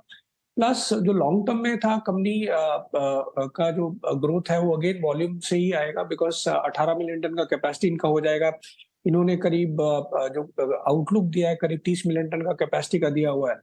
एंड ओवरऑल आर सेंसेस की जो इनके 2 जगह जो इनका ग्रीनफील्ड कैपेसिटी आ रहा है वहां पे इनको माइंस वगैरह मिल चुके हैं। नियर टर्म में अगले 18 महीने में जो हम एक्सपेक्ट कर रहे हैं कि आपके टॉप लाइन ग्रोथ तो हालांकि 10% होगी, बट बॉटम लाइन पे जो ग्रोथ होगी, एबिटा की ग्रोथ होगी, काफी अच्छी होगी। ठीक है, सीमेंट कंपनीज काफी स्ट्रगल कर रहे थे in terms of higher fuel cost और बाकी सारी चीजें इम्पैक्ट कर रही थी। आई थिंक इस कंपनी का जो एबिटा पर टन है वो करीब 700 रुपए के आसपास में था FY23 में, एंड कंपनी टारगेट कर रही है करीब 1,000 रुपए EBITDA पर टन आ जाएगा नेक्स्ट 18 मंथ्स में। हालांकि हमने 925 लिया है, बट ओवरऑल हमें लगता है कि इसका जो overall turnover top line growth होगा करीब 10% होगा, बट जो बॉटम लाइन ग्रोथ होगा वो करीब 40% होगा। और चूंकि स्टॉक चला नहीं तो हमें लगता है कि ये स्टॉक इस लेवल पे लेना चाहिए। सेकेंड हाफ में जनरली आपकी कंस्ट्रक्शन एक्टिविटी पिकअप होती है, तो सीमेंट एज ओवरऑल पैक हमें काफी अच्छा लगता है, चाहे उसमें लार्ज कैप हो या मिड कैप हो। इसका वैल्यूएशन भी काफी अट्रैक्टिव है, तो करीब ये 6.5 टाइम्स EV बाय EBITDA में ट्रेड करता है। बड़े कंपनी जो है वो काफी महंगे वैल्यूएशन पे ट्रेड करती है, तो इसमें एक वैल्यूएशन का भी प्ले आता है। दूसरा जो कंपनी मैं रेकमेंड करना चाहूंगा वर्धमान स्पेशलिटी स्टील है। यहाँ पे टारगेट प्राइस हमारा 260 का है। ना ये कंपनी अगर आप देखिए तो कैपेसिटी कंस्ट्रेंट झेल रही है, तो इसका करीब 2 लाख का कैपेसिटी है of rolled bars and capacity, क्योंकि इनकी पूरी यूटिलाइज्ड है तो इसीलिए ज्यादा आपको टर्नओवर ग्रोथ नहीं मिलेगी। बट अच्छी चीज है कि कंपनी 300 करोड़ का कैपेक्स अनाउंस कर चुकी है एंड ओवरऑल कैपेसिटी ये 2.5 लाख टन लेके जाने वाली। हालांकि इनके जो लॉन्गर टर्म प्लान्स हैं वो काफी और भी बेहतरीन है, बट नियर टर्म में जो इसका ओवरऑल टेक्नोलॉजी टाइप है आईची स्टील से, जो कि जापानीज प्लेयर है, तो उससे ये इनको एक तो टेक्नोलॉजी मिलने वाली है, प्लस आगे जाके एक जो है एक्सपेक्टेशन ये भी है कि जो इनका एक्सपोर्ट ग्रोथ है, बिकॉज आईची स्टील काफी बड़ी कंपनी है, तो जो भी कंपनी जो इसका ग्लोबल कंपनी है जिनका करीब 11% स्टेक है, आई थिंक इनकी वजह से इनका जो एक्सपोर्ट का ग्रोथ है वो भी अच्छा होगा। तो एक्सपोर्ट करीब 5% इनके टर्नओवर को कंट्रीब्यूट करता था एंड जो ओवरऑल आगे जाके एक्सपेक्टेशन है कि 20 से 25% का एक्सपोर्ट का ग्रोथ होगा, जहां पे मार्जिन प्रोफाइल वगैरह भी बेटर होगी। तो हालांकि आपको अगले 2 साल में कोई बहुत अच्छी ग्रोथ नहीं मिलेगी, बट इसकी जो पोटेंशियल है, क्योंकि इसका जो जेवी पार्टनर है वो काफी स्ट्रांग है, ग्लोबली काफी बड़े प्लेयर्स को सप्लाई करता है, जिसमें आपके मारुति आ जाते हैं, हिंडई आ जाता है, टोयोटा आ जाता है। तो आई थिंक ओवरऑल हमें लगता है कि ये कंपनी पोर्टफोलियो के हिसाब से काफी अच्छी है। नियर टर्म में शायद प्राइस परफॉर्मेंस ना उतना ग्रेट हो, बट डेफिनेटली ये 2 साल के हिसाब से काफी बेहतरीन स्टॉक ठीक है सर, आपके पॉइंट ही टेकन है ये, क्योंकि ये 260 का लक्ष्य और अभी 205 पे चल रहा है, तो ठीक ठाक प्रॉफिट है, ऐसा कुछ नहीं है। और अगर आप इस शेयर को ढूंढना चाहें तो आपको कोड इसका VSSL के नाम से मिलेगा। काफ़ी सारे लोग अगर वैसे ढूंढना चाहें तो टर्मिनल्स पे VSSL के नाम से आपको शेयर मिलेगा। पंकज, बहुत बहुत शुक्रिया, thank you very much, JK Lakshmi cement और VSSL ये शेयर बताने के लिए, बहुत शुक्रिया, थैंक यू वेरी मच। अमीर और अमीर कैसे बनते हैं? वो अपनी मेहनत की कमाई का सही निवेश करते हैं। आप भी सटीक और सही ज्ञान से संपत्ति बना सकते हैं। ईटी नाउ स्वदेश इसी ज्ञान का महासागर है जो पेश कर रहा है म्यूचुअल फंड का महाकुंभ। यह मौका है हर भारतवासी के लिए अमीर बनने का, केवल ईटी नाउ स्वदेश पर।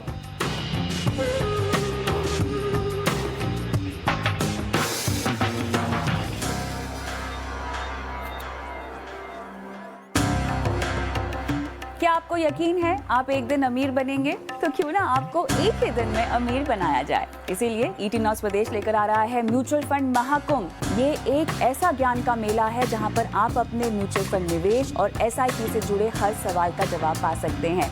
ये एक ऐसा मंच है जहां पर आपके पास मौका है मिलने का दिग्गज फंड हाउसेस और फंड मैनेजर्स से, और साथ ही सही और सटीक ज्ञान की बदौलत आप पूरे कर सकते हैं अपने तमाम आर्थिक लक्ष्य, अपने सभी फाइनेंशियल गोल्स। तो जुड़िएगा 28 अक्टूबर को, शनिवार का दिन है, म्यूचुअल फंड महाकुंभ में सुबह 10 बजे से लगातार सिर्फ ईटी नाउ स्वदेश पर।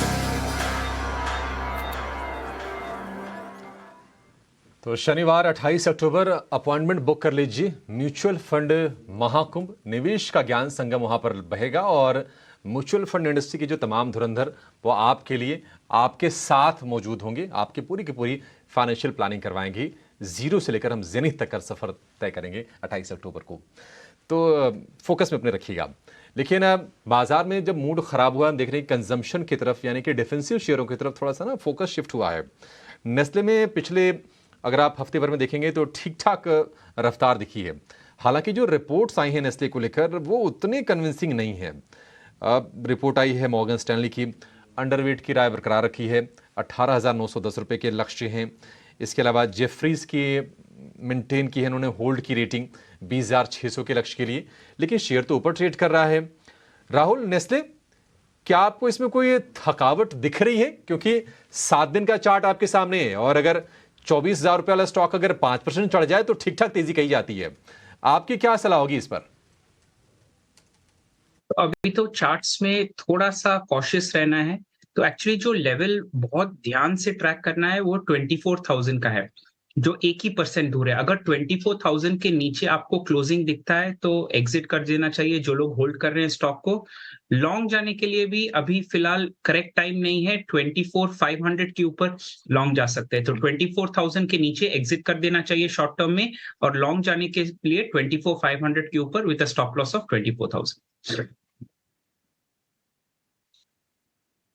ठीक है, स्टॉप लॉस 24,000 रुपए का।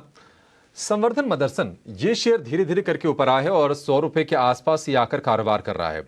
और अगर सितंबर 2022 से देखेंगे तो 15 एक्विजिशंस कंपनी ने अनाउंस किए हैं और तमाम अलग अलग ज्योग्राफीज में, ऑस्ट्रेलिया में भी किया है, यूरोप में भी किया है, लेकिन शेयर में बहुत हमने रौनक देखी नहीं है। मतलब 60-70 के रेंज में फंसा था, 100 रुपए के आसपास गया, फिर वहां से थोड़ा सा प्रेशर झेल रहा है। 92 रुपए के आसपास के भाव इसके हैं। किरण, क्या व्यू होगा आपका संवर्धन मदरसन पर? क्या नीचे आने पर 90 रुपए के आसपास आए, थोड़ा सा और नीचे आए, क्या कंफर्ट बनेगा कॉन्ट्रा बाय के लिए, या फिर भी छोड़ दें, इसको अवॉइड ही करें तो बेहतर होगा?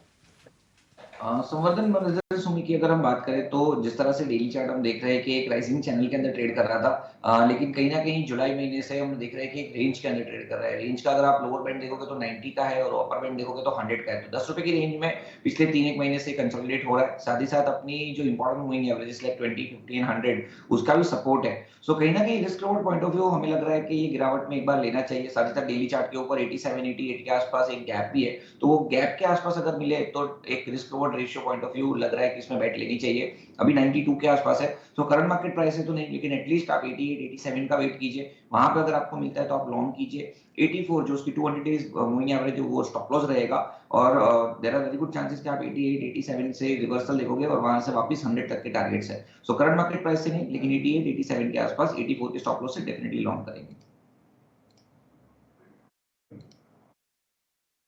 ठीक है, संवर्धन मदरसन पर ये व्यू। लेकिन अब 9:02 हो गए हैं और अपने सहयोगी आशीषा के पास चलेंगी जो हाजिर हैं 9 के नवरत्न लेकर। आशीषा, बताइए। जी हाँ, नतीजों के दम पर आज कई स्टॉक्स फोकस में रहेंगे। तो नवरत्न शेयरों में सबसे पहले टेक महिंद्रा की बात करेंगे। मार्केट आवर्स के बाद कल नतीजे आए। नतीजे अनुमान से काफी कमजोर थे इस क्वार्टर में। सभी पैरामीटर्स पर कमजोरी देखने को मिली। मार्जिन्स डिसअपॉइंटिंग थे, पैट में तो डिक्लाइन देखने को मिला है सिक्वेंशियल बेसिस पर, और मैनेजमेंट कॉमेंट्री भी काफी कमजोर देखने को मिली। मैनेजमेंट का मानना है कि थर्ड और फोर्थ क्वार्टर में भी कमजोरी देखने को मिल सकती है। तो कमजोर नतीजों के दम पर सबसे पहले टेक महिंद्रा पर अपनी नजर रखें। उसके अलावा दूसरे नवरत्न शेयर की बात करते हैं तो जुबिलेंट फूड वर्क्स, ये भी नतीजों के दम पर फोकस में रहेगा। नतीजे कमजोर थे। प्रॉफिट आफ्टर टैक्स में भारी कमजोरी देखने को मिली इस क्वार्टर में। रेवेन्यूज में 4.5% का उछाल देखने को मिला ईयर ऑन ईयर बेसिस पर, लेकिन प्रॉफिट आफ्टर टैक्स में 40% की गिरावट देखने को मिली। मैनेजमेंट कमेंट्री की बात करें तो उनका मानना है कि second half of the year में इंप्रूवमेंट देखने को मिल सकता है और ऑर्डर इनफ्लोस बढ़ रहा है, जिसके चलते ग्रोथ भी देखने को मिल सकता है अगले कुछ क्वार्टर्स में। तीसरे स्टॉक की बात करते हैं तो एफिल। फंड रेजिंग अप्रूव किया गया है, जहां कंपनी अब 749 करोड़ रेज करेगी। गवर्नमेंट ऑफ सिंगापुर से ये फंड रेजिंग किया गया है। 69 लाख शेयर्स इश्यू किए जाएंगे 1085 रुपीस प्रति शेयर के दाम पर, जो 6% के प्रीमियम पे है कल के क्लोजिंग प्राइस से कंपेयर करें तो। और गवर्नमेंट ऑफ सिंगापुर के पास अब 4.92% स्टेक होगा कंपनी का।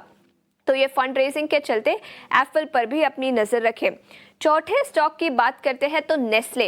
याद रखें कल कॉन कॉल हुआ था, जिसके चलते कुछ ब्रोकरेज रिपोर्ट्स आती हुई नजर आई है। सबसे पहले मॉर्गन स्टैनली, उन्होंने अंडरवेट की राय बरकरार रखी है और 18,910 रुपीस प्रति शेयर का टारगेट दिया है। इसके अलावा जेफरीज की भी रिपोर्ट आई कॉनकॉल टेकअवेज को लेकर। उनका मानना है कि कॉनकॉल टेकअवेज तो अच्छी है, लेकिन कंपनी और रादर स्टॉक की बात करें तो एक्सपेंसिव है, वैल्यूएशंस काफ़ी एक्सपेंसिव है और इसीलिए अब वो नेस्ले को खरीदने की राय नहीं देते। तो ब्रोकरेज रिपोर्ट्स के चलते नेस्ले पर अपनी नज़र रखें। इसके अलावा इंडस टावर्स काफ़ी कमज़ोर नतीजे थे। कैपेक्स में अपटिक देखने को मिला सिक्वेंशियल बेसिस पर, लेकिन नतीजे काफ़ी कमज़ोर थे और प्रॉफिट आफ्टर टैक्स में 4% की गिरावट देखने को मिली। कमजोरी देखने को मिल सकती है इस स्टॉक में भी आज के ट्रेडिंग सेशन में। इसके अलावा एक्सिस बैंक के नतीजे आए, नतीजे अच्छे थे, अनुमान के मुताबिक आए हैं। क्रेडिट ग्रोथ देखने को मिला इस क्वार्टर में, डिपॉजिट ग्रोथ काफ़ी स्लगिश थी इस क्वार्टर में। लास्टली सोना BLW नतीजे काफ़ी अच्छे थे, मार्जिन्स में भी बढ़ोतरी देखने को मिली है। इनफैक्ट मार्जिन्स 28% पे आए हैं सेकेंड क्वार्टर में वर्सेस 25.2% जो कंपनी ने same time last year report किए थे। तो नतीजे अच्छे हैं, मार्जिन्स में भी बढ़ोतरी देखने को मिली, जिसके चलते सोना BLW पर आज स्ट्रीट की नज़र रहेगी। इसके अलावा बिग बोल्ड ब्रोकरेज में आज कार ट्रेड पर नज़र डालेंगे। ब्रोकरेज रिपोर्ट आती हुई नज़र आई है, लेकिन ब्रोकरेज रिपोर्ट किसके कारण आई है उसकी भी बात करेंगे। तो OLX ऑटोज, जो OLX का ऑटो सेल्स सेगमेंट था, उन्होंने बेच दिया है और ब्रोकरेजेस का मानना है कि ये काफ़ी पॉजिटिव है। सो इसी न्यूज़ फ्लो पर नोमुरा की रिपोर्ट आई है, जहां उन्होंने टारगेट प्राइस बढ़ा दी है कार ट्रेड पर। पहले जो 678 रुपीस प्रति शेयर की टारगेट थी, वो अब बढ़ाकर 776 रुपीस प्रति शेयर कर दी है।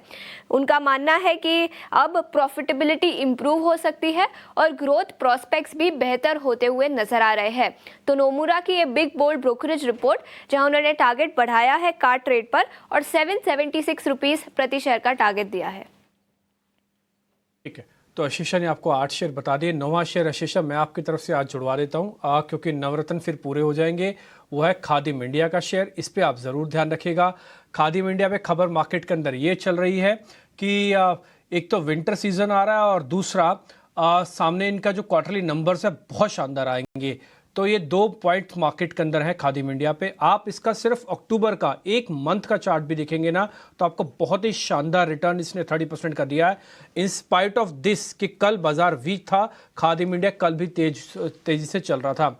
तो बाजार में यह है कि ये जो प्रोप्राइटरी अकाउंट है 2-4 बड़े हाउसेस के, वहाँ पे शेयर को प्लस किया जा रहा है, 2-4 दिन से प्लस किया जा रहा है। अगर आपको काउंटर चेक करना हो तो आप सिर्फ वॉल्यूम चेक कर लेना, आपको पता लग जाएगा कि खादिम इंडिया के अंदर ऐसा कुछ हो रहा है। और इसका 1 महीने का चार्ट से आपको और क्लियर हो जाएगा कि इसने पार्टिसिपेशन भी नहीं किया और बहुत ही नीश सेगमेंट वाले जो शेयर्स हैं ना, उनको पकड़ पकड़ के चलाया जा रहा है। कुछ कुछ आप ये मार्केट के अंदर फील भी करते होंगे।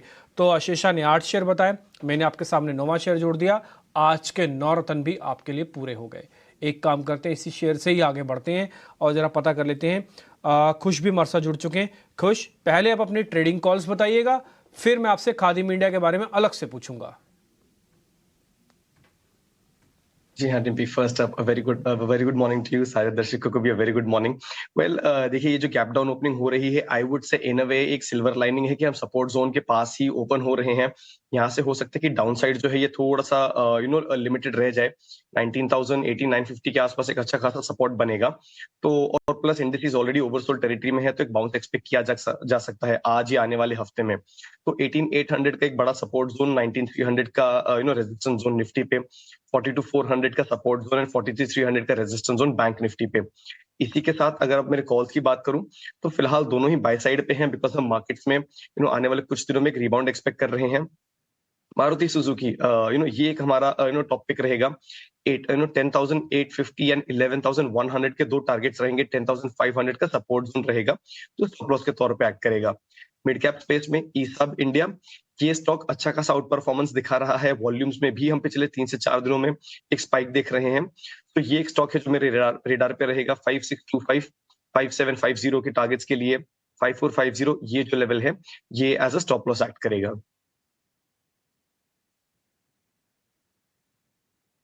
आपने या किसी और ने नोटिस ज़रूर करवाया था, तब भी मैंने इस शेयर को देखा था, काफ़ी इंटरेस्टिंग है। और दूसरा, इस सीरीज़ का one of the major contender में से मारुति था। हालांकि बहुत ज़्यादा टूटा नहीं है, हमको लग रहा है कि रोल ओवर के नंबर हालांकि मैंने चेक नहीं किए, बट मैं चेक करके अभी अपडेट भी कर दूंगा आपको। तो ये मारुति इस शेयर पे भी ज़रूर ध्यान रखिएगा। ये नवंबर सीरीज़ के अंदर भी बेहतर प्ले हो सकता है, क्योंकि ऑटोज़ के अंदर जो रोल ओवर है वो पॉजिटिव साइड का ट्रांसफ़र हो रहा है। खैर आगे बढ़ते हैं। अब जरा खादिम इंडिया के बारे में कुछ जरा जल्दी से बता दीजिए। स्टॉक काफ़ी अच्छा है, ब्रेकआउट कैंडिडेट है, वीकली मंथली चार्ट पर आप देखेंगे। और हमारे पास खबर यह है कि इंस्टीट्यूट प्रोप्राइटरी अकाउंट के अंदर ये टिपिकली थोड़ा बाय हो रहा है। और दूसरी खबर यह है कि इनके इस बार के नंबर्स काफ़ी अच्छे आएंगे। डिम्पी देखिए इसमें जो मूव है बहुत ही स्टुपेंडस है। 350 का इसमें एक मल्टी ईयर का रेजिस्टेंस जोन था जिसको इसने ब्रेकआउट करके उसके ऊपर सस्टेन किया है और वॉल्यूम्स में भी अपटिक देखने मिला है। तो मैं कहूंगा इसमें डेफिनेटली अगर किसी की पोजीशन हो तो अब आप 365 के ट्रेलिंग स्टॉप लॉस के साथ इसमें बने रहें।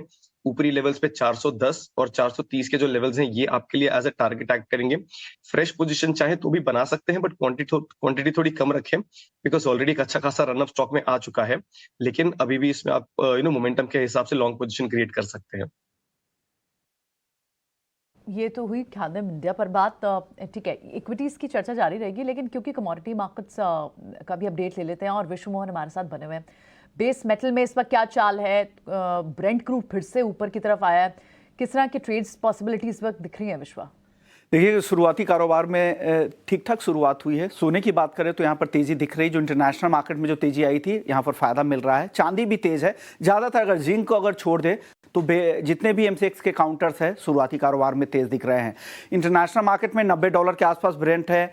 MCX पर बात करें तो यहाँ पर भी हल्की खरीदारी दिख रही है। बेस मेटल्स में लेड और कॉपर में हल्की कमजोरी दिख रही है, लेकिन ओवरऑल बाकी बेस मेटल्स काउंटर में तेजी दिख रही है। लेकिन आज के लिए 3 कॉल्स भी है मोतीलाल ओसवाल की तरफ से। उन्हें लग रहा है कि ये तेजी है एक्सटेंड होगी दिन के दौरान। आप खरीद कर जाए, शुरुआती कारोबार में ही खरीदे। सोना खरीदे 61,150 के टारगेट के लिए। चांदी भी खरीदारी की सलाह आ रही है। चांदी भी लग रहा है कि यहाँ से तेजी थोड़ी और बढ़ेगी और आपको 72,400 के टारगेट के लिए चांदी खरीद लेना चाहिए। कच्चे तेल में भी तेजी लग रहा है कि ये तेजी आगे दिन के दौरान बढ़ सकती है। तो कच्चा तेल ऑप्शंस के जरिए भी खरीद सकते हैं, फ्यूचर्स मार्केट में भी खरीद सकते हैं। पहला टारगेट उन्होंने दिया है 7,140 का, लेकिन तीनों ट्रेड के लिए स्टॉप लॉस का भी ध्यान रखिएगा। जी ये है अपडेट आज के लिए। ठीक है, बिल्कुल शुक्रिया विश्वा ये अपडेट बताने के लिए। थोड़ी देर में आपसे फिर बात होती है जब नॉन एग्री कमोडिटीज़ की भी बात करेंगे, एग्री कमोडिटीज़ की भी बात करेंगे और फर्दर दिन भर के लिए और कॉल्स क्या हैं एक्सपर्ट्स की वो भी लेकर आएंगे। लेकिन फिर से एक बार रुक करते हैं हमारे टेक्निकल एनालिस्ट का ही कि आज के लिए ट्रेड सेटअप में जो काउंटर्स जहां कल और इनफैक्ट इस पूरे वीकनेस में, इस फॉल में जो काउंटर्स है फिर भी रेजिलियंस दिखाई है। नंबर्स का जहां ट्रिगर है, टेक्सटाइल रिटेल काउंटर्स उनमें अच्छी मूव थी और इनफैक्ट BSE जैसे काउंटर्स में भी कल वीक मार्केट में भी BSE जैसे काउंटर ने गेन किया। इनफैक्ट कुछ ही चुनिंदा काउंटर्स ही थे स्मॉल कैप में जहां पर जहां स्ट्रेंथ बनी हुई थी, उनमें से BSE भी था। काफ़ी बड़ी चाल ये चल चुका है BSE का काउंटर। अगर वीकनेस यहाँ पर दिखती है तो एक्यूमुलेशन के कौन से लेवल्स देखेंगे कोश आप? देखिए बहुत सही स्टॉक आपने आइडेंटिफाई किया है। यहाँ पे मेरे हिसाब से 1600 टू 1650 के जोन्स पे अगर आपको मिलता है जहाँ पे गैप भी है तो आपको फिर से एक्यूमुलेट करना चाहिए। ऑलरेडी ओवरबॉट टेरिटरी में है तो फ्रेश बाइंग ना करें, बट भाई 1600 टू 1650 के रेंज में अगर आपको मिले तो आप इसमें फ्रेश एक्यूमुलेशन कंसिडर कर सकते हैं। पर बात हुई क्रेडिट एक्सेस ग्रामीण के अच्छे नंबर आए थे। इस स्पेस में भी इतनी बड़ी वीकनेस नहीं देखने को मिली। किरण, क्रेडिट एक्सेस ग्रामीण या फिर कोई और इसी माइक्रो फाइनेंस स्पेस से कोई काउंटर जो रडार पर आज एक्यूमुलेशन के लिए?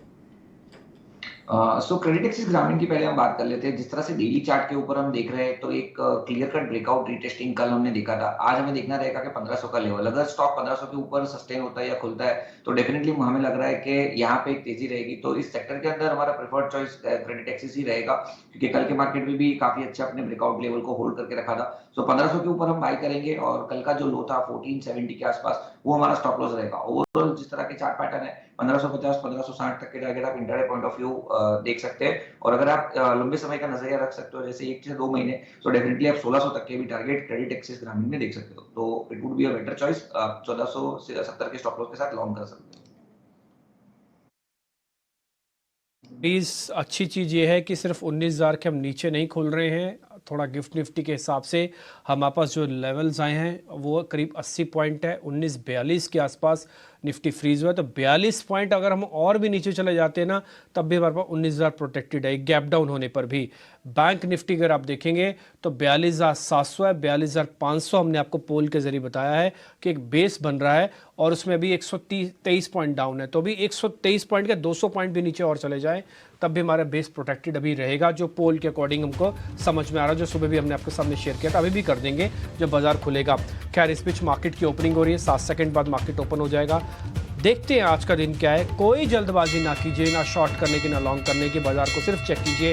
एडवांस डिक्लाइन बहुत अच्छा नहीं आया, 382 शेयर है और डिक्लाइन से 1000 शेयर है। अब आप देख पा रहे होंगे गिरावट इसलिए आपके लिए और बढ़ती हुई, करीब 90 पॉइंट का नुकसान। पहले दूसरे तीसरे टिक में 95 पॉइंट आपको इस समय स्क्रीन पर दिख रहे होंगे। 171 पॉइंट बैंक निफ्टी के अंदर है। बैंक निफ्टी हो सकता है अगर रिकवरी आए तो आपको पहले आ जाए, इसमें थोड़ा एक्सेस का फ्लेवर जुड़ेगा, हालांकि वो वेटेज में 3rd और 4th पायदान पर आता है, बट फिर भी आप बैंक निफ्टी को उतना वीक ना देखिएगा, उतना ठीक देख सकते हैं। ये एक्सिस बैंक आपकी स्क्रीन पर दिखा दिया गया, जहां पर आपको हरा निशान बकायदा दिख रहा है। एडवांस डिक्लाइन में कोई मेजर सभी सुधार नहीं है। 10-15 मिनट अभी आप और दे दीजिए, थोड़ा बाजार को और ठीक हो जाने दीजिए। अभी 100 पॉइंट का नुकसान आपको निफ्टी पर है। 19,000 को किसी तरह से बचाने की आज कोशिश करेगा, और आज का नारा मैं फिर से बता देता हूँ, 19,000 बचाओ तो आप शॉर्ट कवरिंग दिखाओ, थोड़े से साइन आ सकते हैं और कुछ नहीं होगा। बहुत बड़ी तेज़ी नहीं आएगी, बट फिर भी एक जो लगातार बैक टू बैक आपको पेन मिल रहा है, थोड़ा सा रिलीफ हो जाएगा, उससे और कुछ नहीं होगा। मैं तेज़ी वालों के पक्ष में नहीं हूँ, मैं मंदी वालों के साथ भी हूँ, लेकिन कई बार क्या होता है कि ओवरसोल्ड कैटेगरी में पीसीआर से आप चेक करेंगे ना, तो आपको वहाँ पे दिखेगा आप ऑलरेडी थोड़ा ओवरसोल्ड हो चुके हो। तो ये पॉइंट भी नोटिस करने वाला है। Tech Mahindra, Hindalco, Bajaj Finserv, M&M, HDFC bank, ये कुछ एक शेयर हैं जो आपको कमजोरी के अंदर दिख रहे होंगे। आप अपनी स्क्रीन पर सारे शेयर्स चलते हुए देख पा रहे हैं। अब आते हैं तेजी वाले शेयर पे। एक्सिस बैंक करीब 0.25% ऊपर, इंडसन बैंक करीब 0.25% ऊपर, ICICI इन हरे निशान, SCL टेक 0.5% ऊपर। कुल मिला के बैंकिंग के अंदर ही इर्द गिर्द चर्निंग हो रही है, इसलिए आप देख पा रहे होंगे। दूसरा पॉइंट, 19,000 के लेवल को अभी हमने ब्रेक कर दिया। आप अपनी स्क्रीन पर देख पा रहे हैं 125 पॉइंट निफ्टी डाउन हो चुका है, और बैंक निफ्टी में भी 200 पॉइंट का डाउन है। परसेंटेज में अगर आप देखेंगे तो निफ्टी फिर से आपको ज़्यादा फॉल दिख रहा होगा, बट फिर भी थोड़ा रिलीफ रखिए, थोड़ा रुकिए, अभी शांति रखिए। कहीं ऐसा वही मार्केट भागा नहीं जा रहा है, कहीं आपसे अपॉर्चुनिटी लॉस नहीं हो रही है। कई बार ये फॉल्स ब्रेकआउट, या फिर जैसे आज सुबह आपको राहुल बता रहे थे कि आप 19,000 ना मानते हुए 18,900 तक भी कैलकुलेट कीजिए, तो वहाँ तक भी कैलकुलेट कीजिए। देखिए अब वापस से 19,000 का लेवल आपको स्क्रीन पे दिखेगा। बट एनी हाउ मैं इस पे जाऊँगा नहीं क्योंकि ज़्यादा समय लग जाएगा। मैं आपको जरा कुछ और शेयर्स भी नोटिस कराता हूँ जहाँ पे आज नेक्स्ट 50 के अंदर आपको तेज़ी मंदी दिखेगी। श्री सीमेंट, LIC इंडिया वाला जो इंश्योरेंस वाली है वो कंपनी आज ज़्यादा नुकसान में नहीं है। इसके अलावा इंडिगो आज हमारे मेहमानों की कॉल में शामिल था। इंडिगो राहुल की कॉल था, प्लस कॉल था।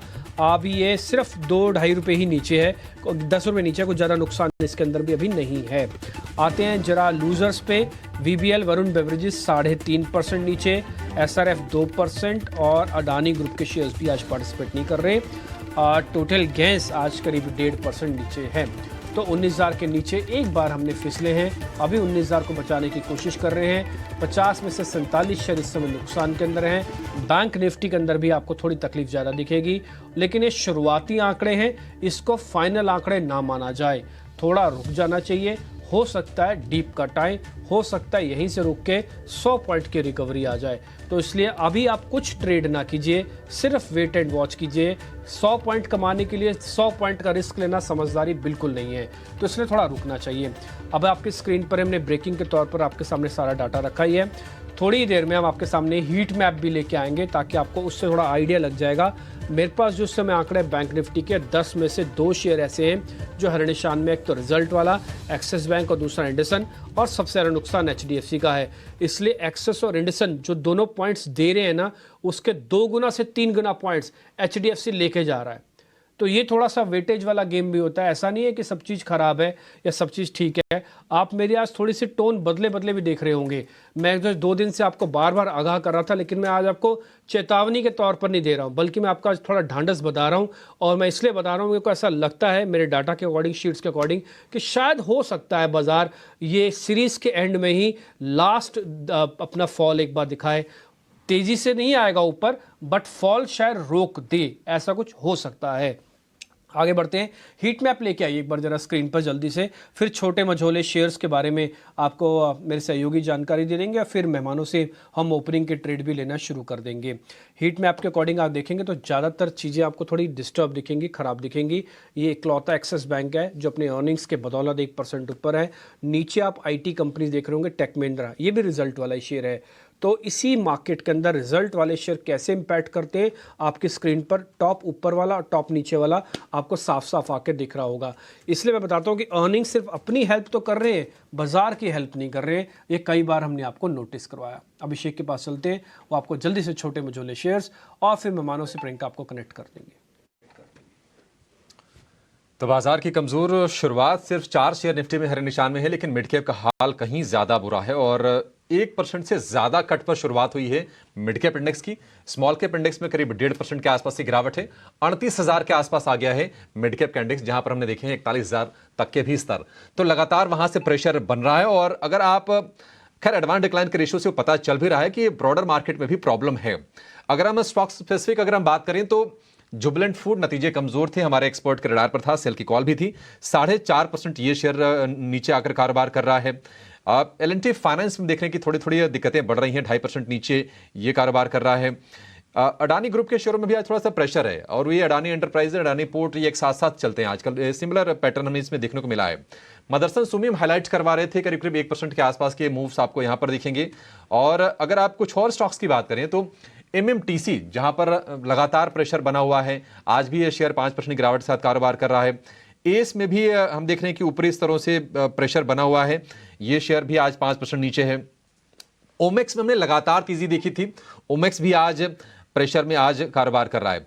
तो हम देख रहे हैं कि माहौल थोड़ा सा खराब है, सिर्फ दिग्गजों में नहीं बल्कि मिड कैप में, स्मॉल कैप में थोड़ी सी घबराहट ज्यादा फैल रही है और मूड वहां से भी थोड़ा सा खराब है। अब प्रियंका के पास चलेंगे, प्रियंका मेहमानों से सीधे सीधे आपके लिए ओपनिंग ट्रेड जानेंगी। चलिए, काफी डिटेल में हमने मार्केट को स्टडी कर लिया, ओपनिंग ट्रेंड को, लेकिन अब एक्सपर्ट्स कॉल्स क्या दे रहे हैं क्विकली। जय, आपकी ओपनिंग ट्रेड। तो मेरी ओपनिंग ट्रेड सेल कॉल रहेगा PNB पंजाब नेशनल बैंक पर। मुझे लग रहा है 66 तक के टारगेट आज के दिन में या कल के दिन में हम देख सकते हैं। तो PNB 68.4 के वहां पर चल रहा है और मुझे लग रहा है 66 का लेवल आ सकता है। 50 डे मूविंग एवरेज को क्रॉस किया, निचली साइड में ब्रेकडाउन किया है। 100 डे के वहां पर सपोर्ट ले सकता है। सो 66 would be my target price and 70 would be my stop loss. ठीक है, प्रत्नेश आप बताएं आपका ट्रेड।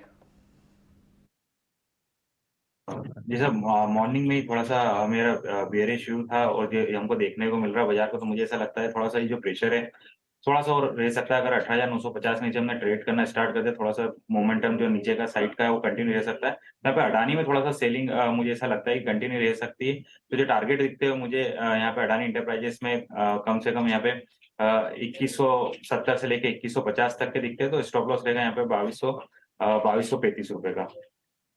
कुछ आप इस वक्त फॉल में क्या पार्टिसिपेट करेंगे, क्या फर्दर शॉर्ट के मौके दिखेंगे?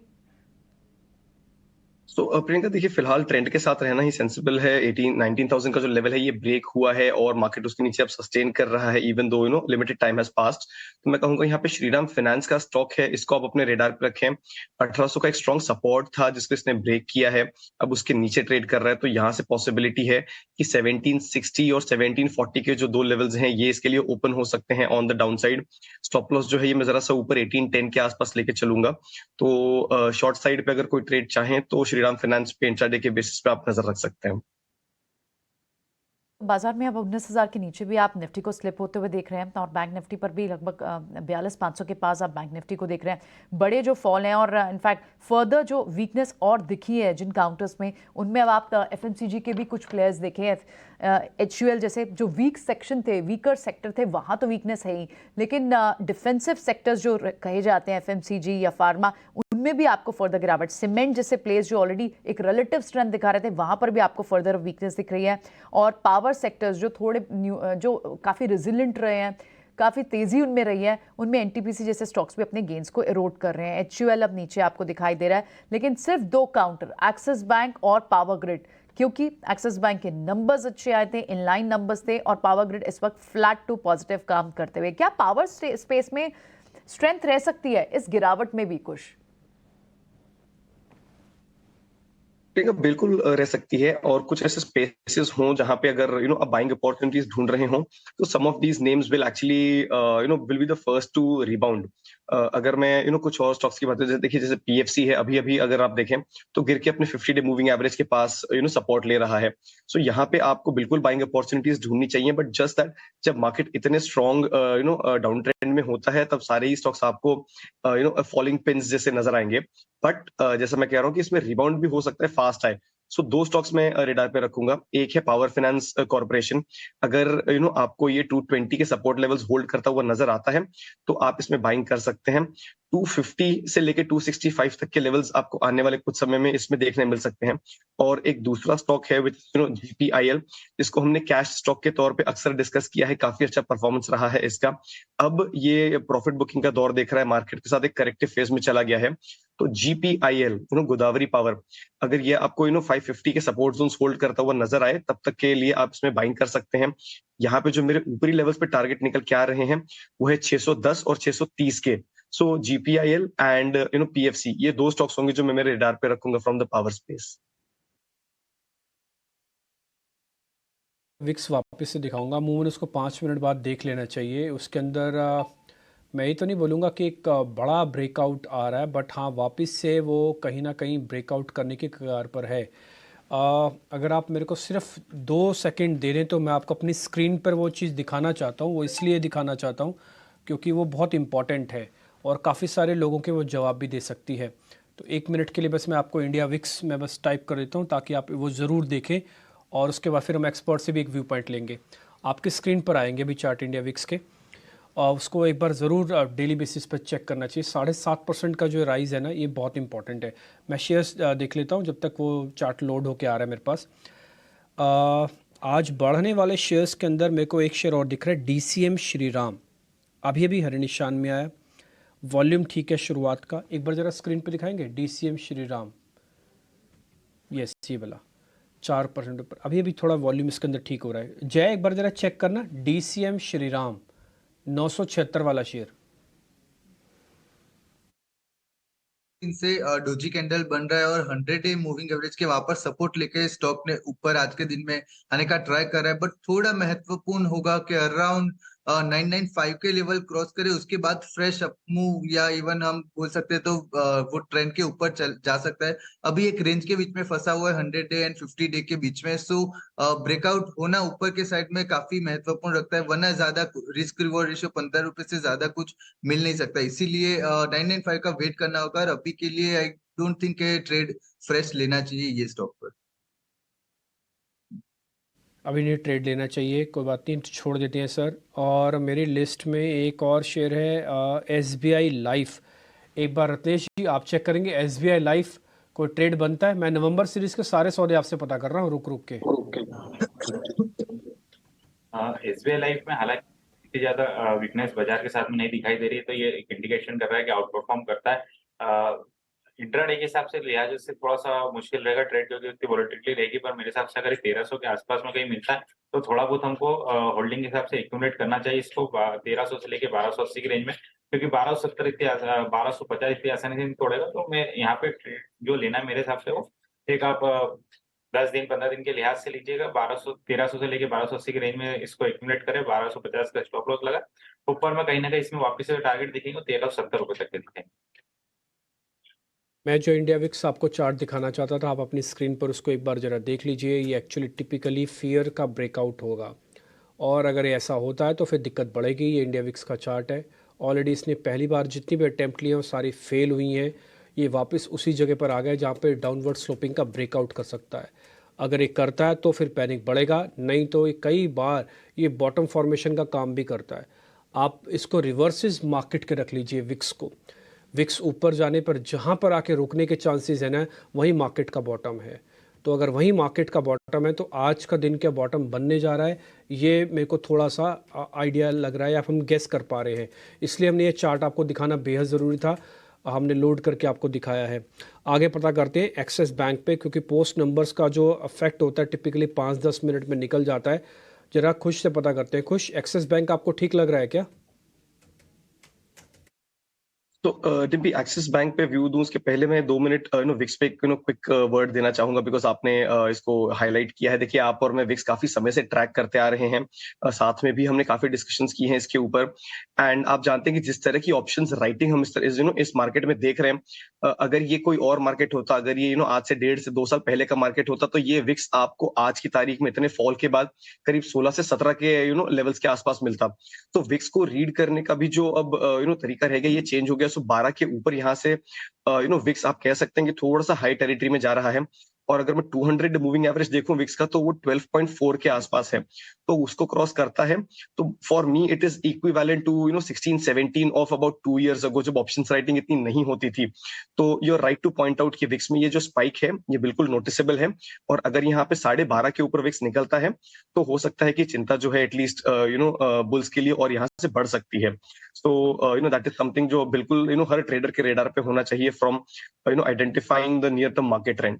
अब अगर मैं एक्सिस बैंक की बात करूं, तो बिल्कुल देखिए, एक्सिस बैंक पिछले कुछ दिनों से हमारे रेडार पे भी था।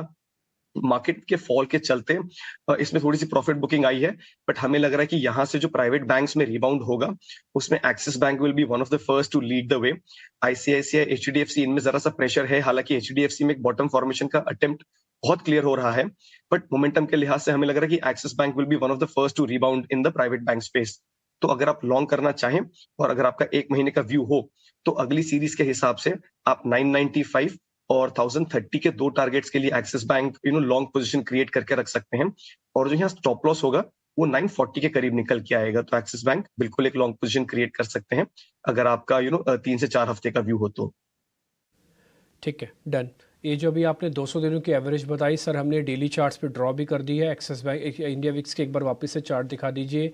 ये ब्रेकआउट और 200 दिनों का एवरेज का ब्रेकआउट भी होगा, ये लेवल्स का भी और एवरेज का भी ब्रेकआउट होगा। आप देख रहे हैं इंडिया विक्स 8.5% ऊपर आ गया, जबकि बाजार के अंदर गैप के बाद बैक टू बैक फिर से सेलिंग आ रही है। इसलिए क्लियरली बहुत अच्छे से वॉच कीजिएगा। और मैं बोलूँगा ना, आप ना निफ्टी के जस्ट टर्मिनल के नीचे ये लगा लो इंडिया विक्स, आपको बहुत हेल्प करेगा। ट्रस्ट मी, आपको बॉटम फाइंडिंग में बहुत हेल्प करता है इंडिया विक्स। अगर आपको इसको अच्छे से रीड करना आएगा, 2-4 दिन मेहनत लगेगी, बट एक काम की बहुत चीज़ है इंडिया विक्स।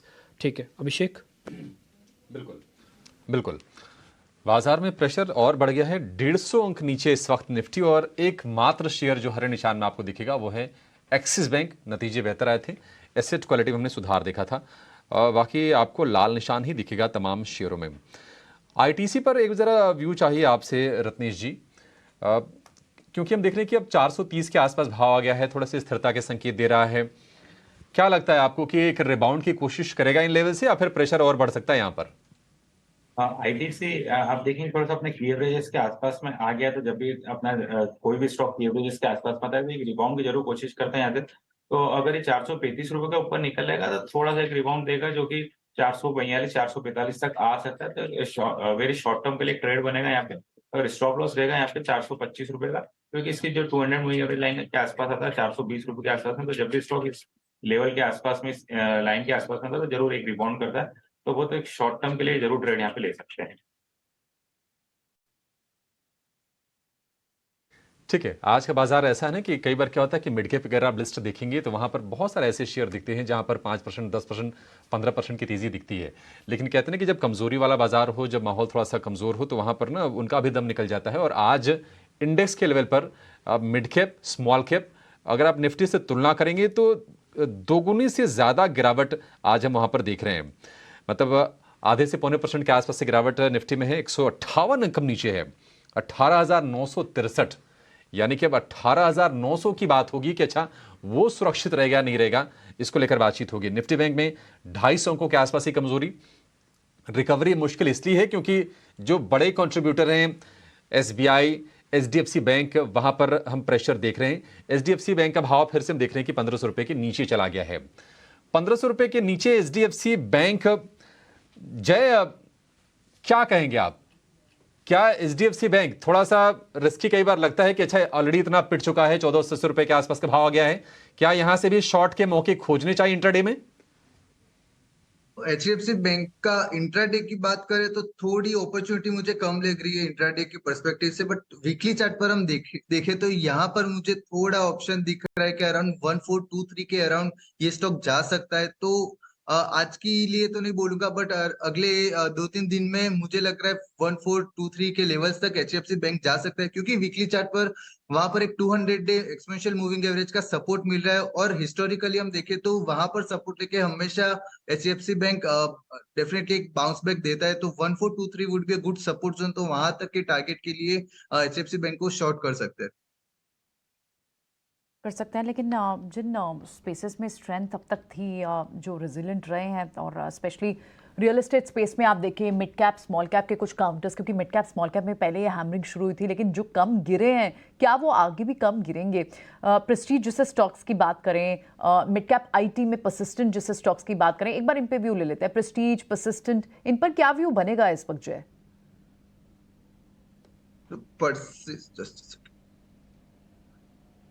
सो परसिस्टेंट की बात करें तो कंटिन्यूसली यहाँ पर कंसोलिडेशन मुझे स्ट्रॉन्ग आता हुआ लग रहा है, क्योंकि प्रीवियसली 5991 के एरिया से लेके अभी तक काफी कंसोलिडेशन चल रहा है, बट यहाँ पर एक बुलिश कैंडल डेफिनेटली बन सकती है, क्योंकि पिछले 4-5 दिन से हम देखे तो कंटिन्यूसली वो रेंज को ब्रेक करने का ट्राई कर रहा है। अपसाइड में सुपर ट्रेंड लाइन का रेजिस्टेंस वहां पर क्लियरली दिख रहा है, अराउंड 6000 का साइकोलॉजिकल लेवल भी है, प्लस सुपर ट्रेंड लाइन का भी कोइंसिडेंस वहां पर है।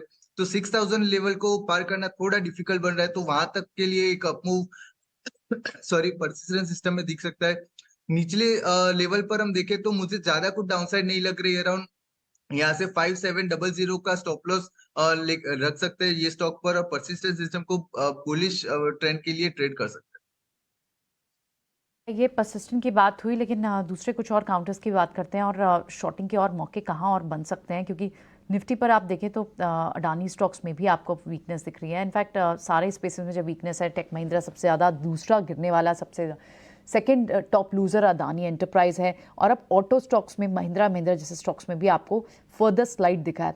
इनफैक्ट थोड़ी सी रिकवरी ज़रूर अटेम्प्ट हुई थी, लेकिन अब ऑटो काउंटर्स भी, क्योंकि थोड़ा स्ट्रक्चर यहाँ पे भी वीक दिख रहा है, क्या ऑटो काउंटर्स में M&M जैसे काउंटर्स या M&M में या मारुति जैसे काउंटर्स में भी शॉर्ट के मौके ढूंढने चाहिए कुछ?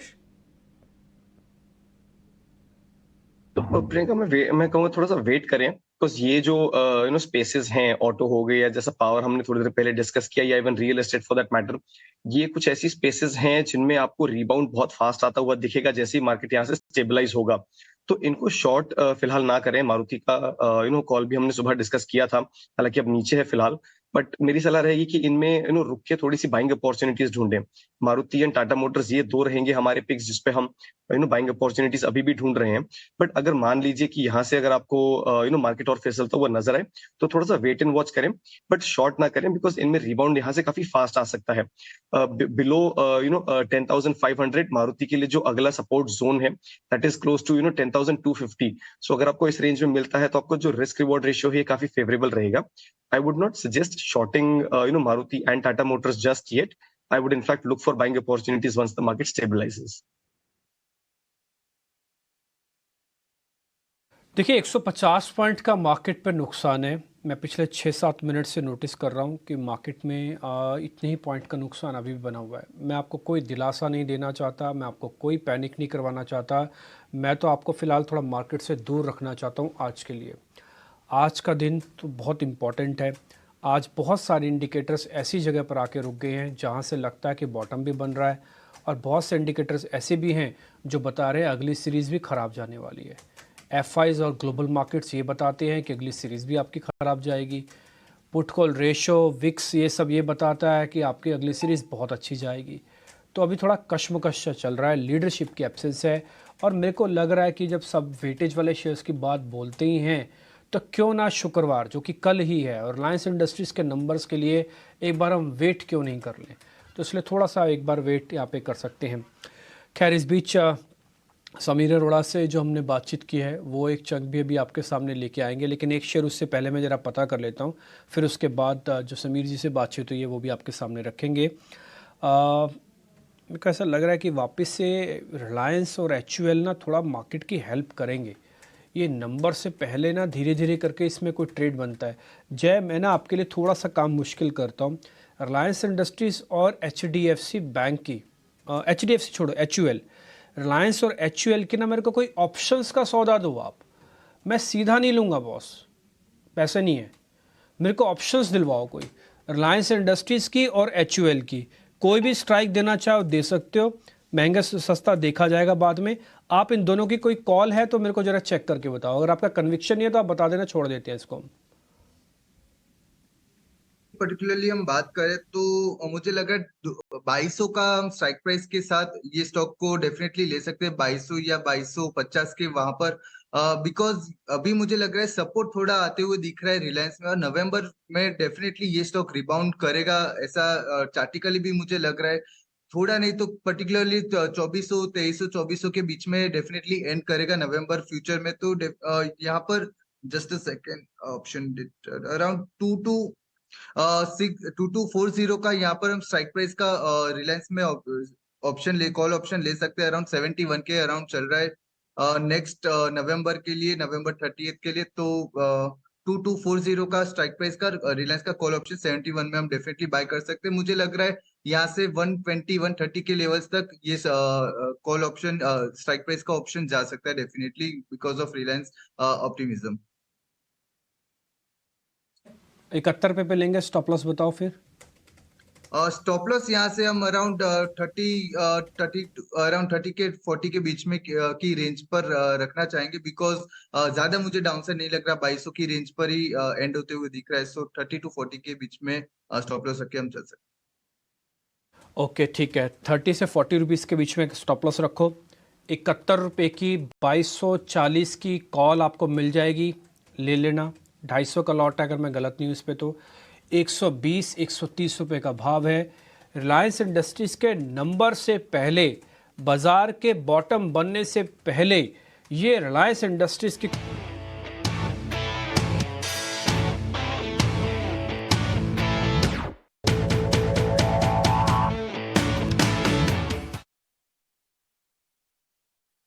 चलिए, हमारे साथ आज चर्चा के लिए दो बड़े खास मेहमान हैं, एक बुल और एक बड़े बुल।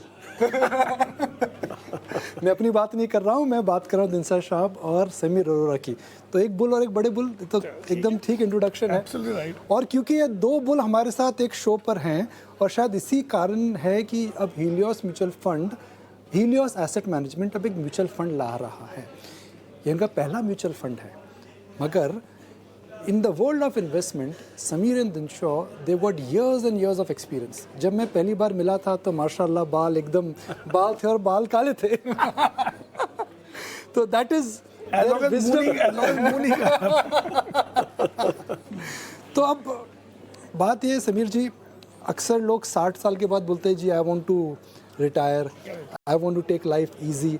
आप तो सेकंड इनिंग्स में आ रहे हो छक्का लगाने के लिए, T20 आप खेलना चाहते हो 60 साल के बाद। एक्चुअली जो मेरे क्लासमेट्स हैं व्हाट्सएप ग्रुप में जो रिटायरमेंट की बातें करते हैं, मैं उन ग्रुप से निकल गया हूँ। तो सुबह सुबह आज ये हो रहा है, आज ये हो रहा है, मैं क्या कोई काम की बात करो, वर्ल्ड आगे जा रहा है, तुम रिटायरमेंट की। मैं आज बिल्कुल रिटायर करने का प्लान नहीं है, एंड मेरे को तो सेकंड लाइफ और सेकंड एनर्जी मिली है म्यूचुअल फंड के साथ, क्योंकि I went to many cities में, कम से कम 25-30 सिटीज़ में आया हूँ। कैसा रिस्पॉन्स रहा है? रिस्पॉन्स तो पता लगेगा, लेकिन अभी लव एंड अफेक्शन बड़ा मिला है एंड क्राउड बड़े मिले हैं। बट मेन थिंग इज़ कि वो मज़ा बड़ा आता है, नई जगह जाओ या पुरानी जगह रिविजिट करो 20 साल बाद 10 साल बाद। सो तरह तरह लोग मिलते हैं, तरह तरह खाने को मिलते हैं। बनारस में चाट खाई होगी, अमृतसर में छोले भटूरे। एक्चुअली बनारस नहीं गए, इन दिस राउंड नहीं गए, बट बाकी बड़ी जगह गए हैं। लखनऊ गए, कानपुर गए, नहीं कानपुर नहीं सॉरी, लखनऊ गए, लुधियाना गए, फिर उधर सूरत गए, अब आज शाम को वडोदरा जा रहा हूँ, बड़ी जगह गए। वो कहते हैं ना जी, सूरज को छुपा नहीं सकते, तो समीर अरोड़ा की हिस्ट्री भी वैसे है, सूरज को छुपा नहीं सकते। तो आप जिस प्रकार से फंड्स और पब्लिक मनी मैनेज करते आए हैं, अब इस म्यूचुअल फंड के बाद वो क्या डिफरेंटली मैनेज होगा? तो पहली बात है, सूरज से याद है कि हमारी कंपनी का नाम भी सूरज पर ही है, हीलियोस मीन्स गॉड ऑफ सन। क्या बात है। अच्छा, सो नहीं, हमारा जो स्टाइल रहा है वो है कि हम एक तो दिल से काम करते हैं। पर फंड मैनेजमेंट में दिमाग से काम करना पड़ता है ना, सेंटिमेंट इज बैड न्यूज़। नहीं, दिल का मतलब होता है कि हर वक्त जोश में रह के काम करते हैं, कोई नौकरी की तरह काम नहीं करते। एंड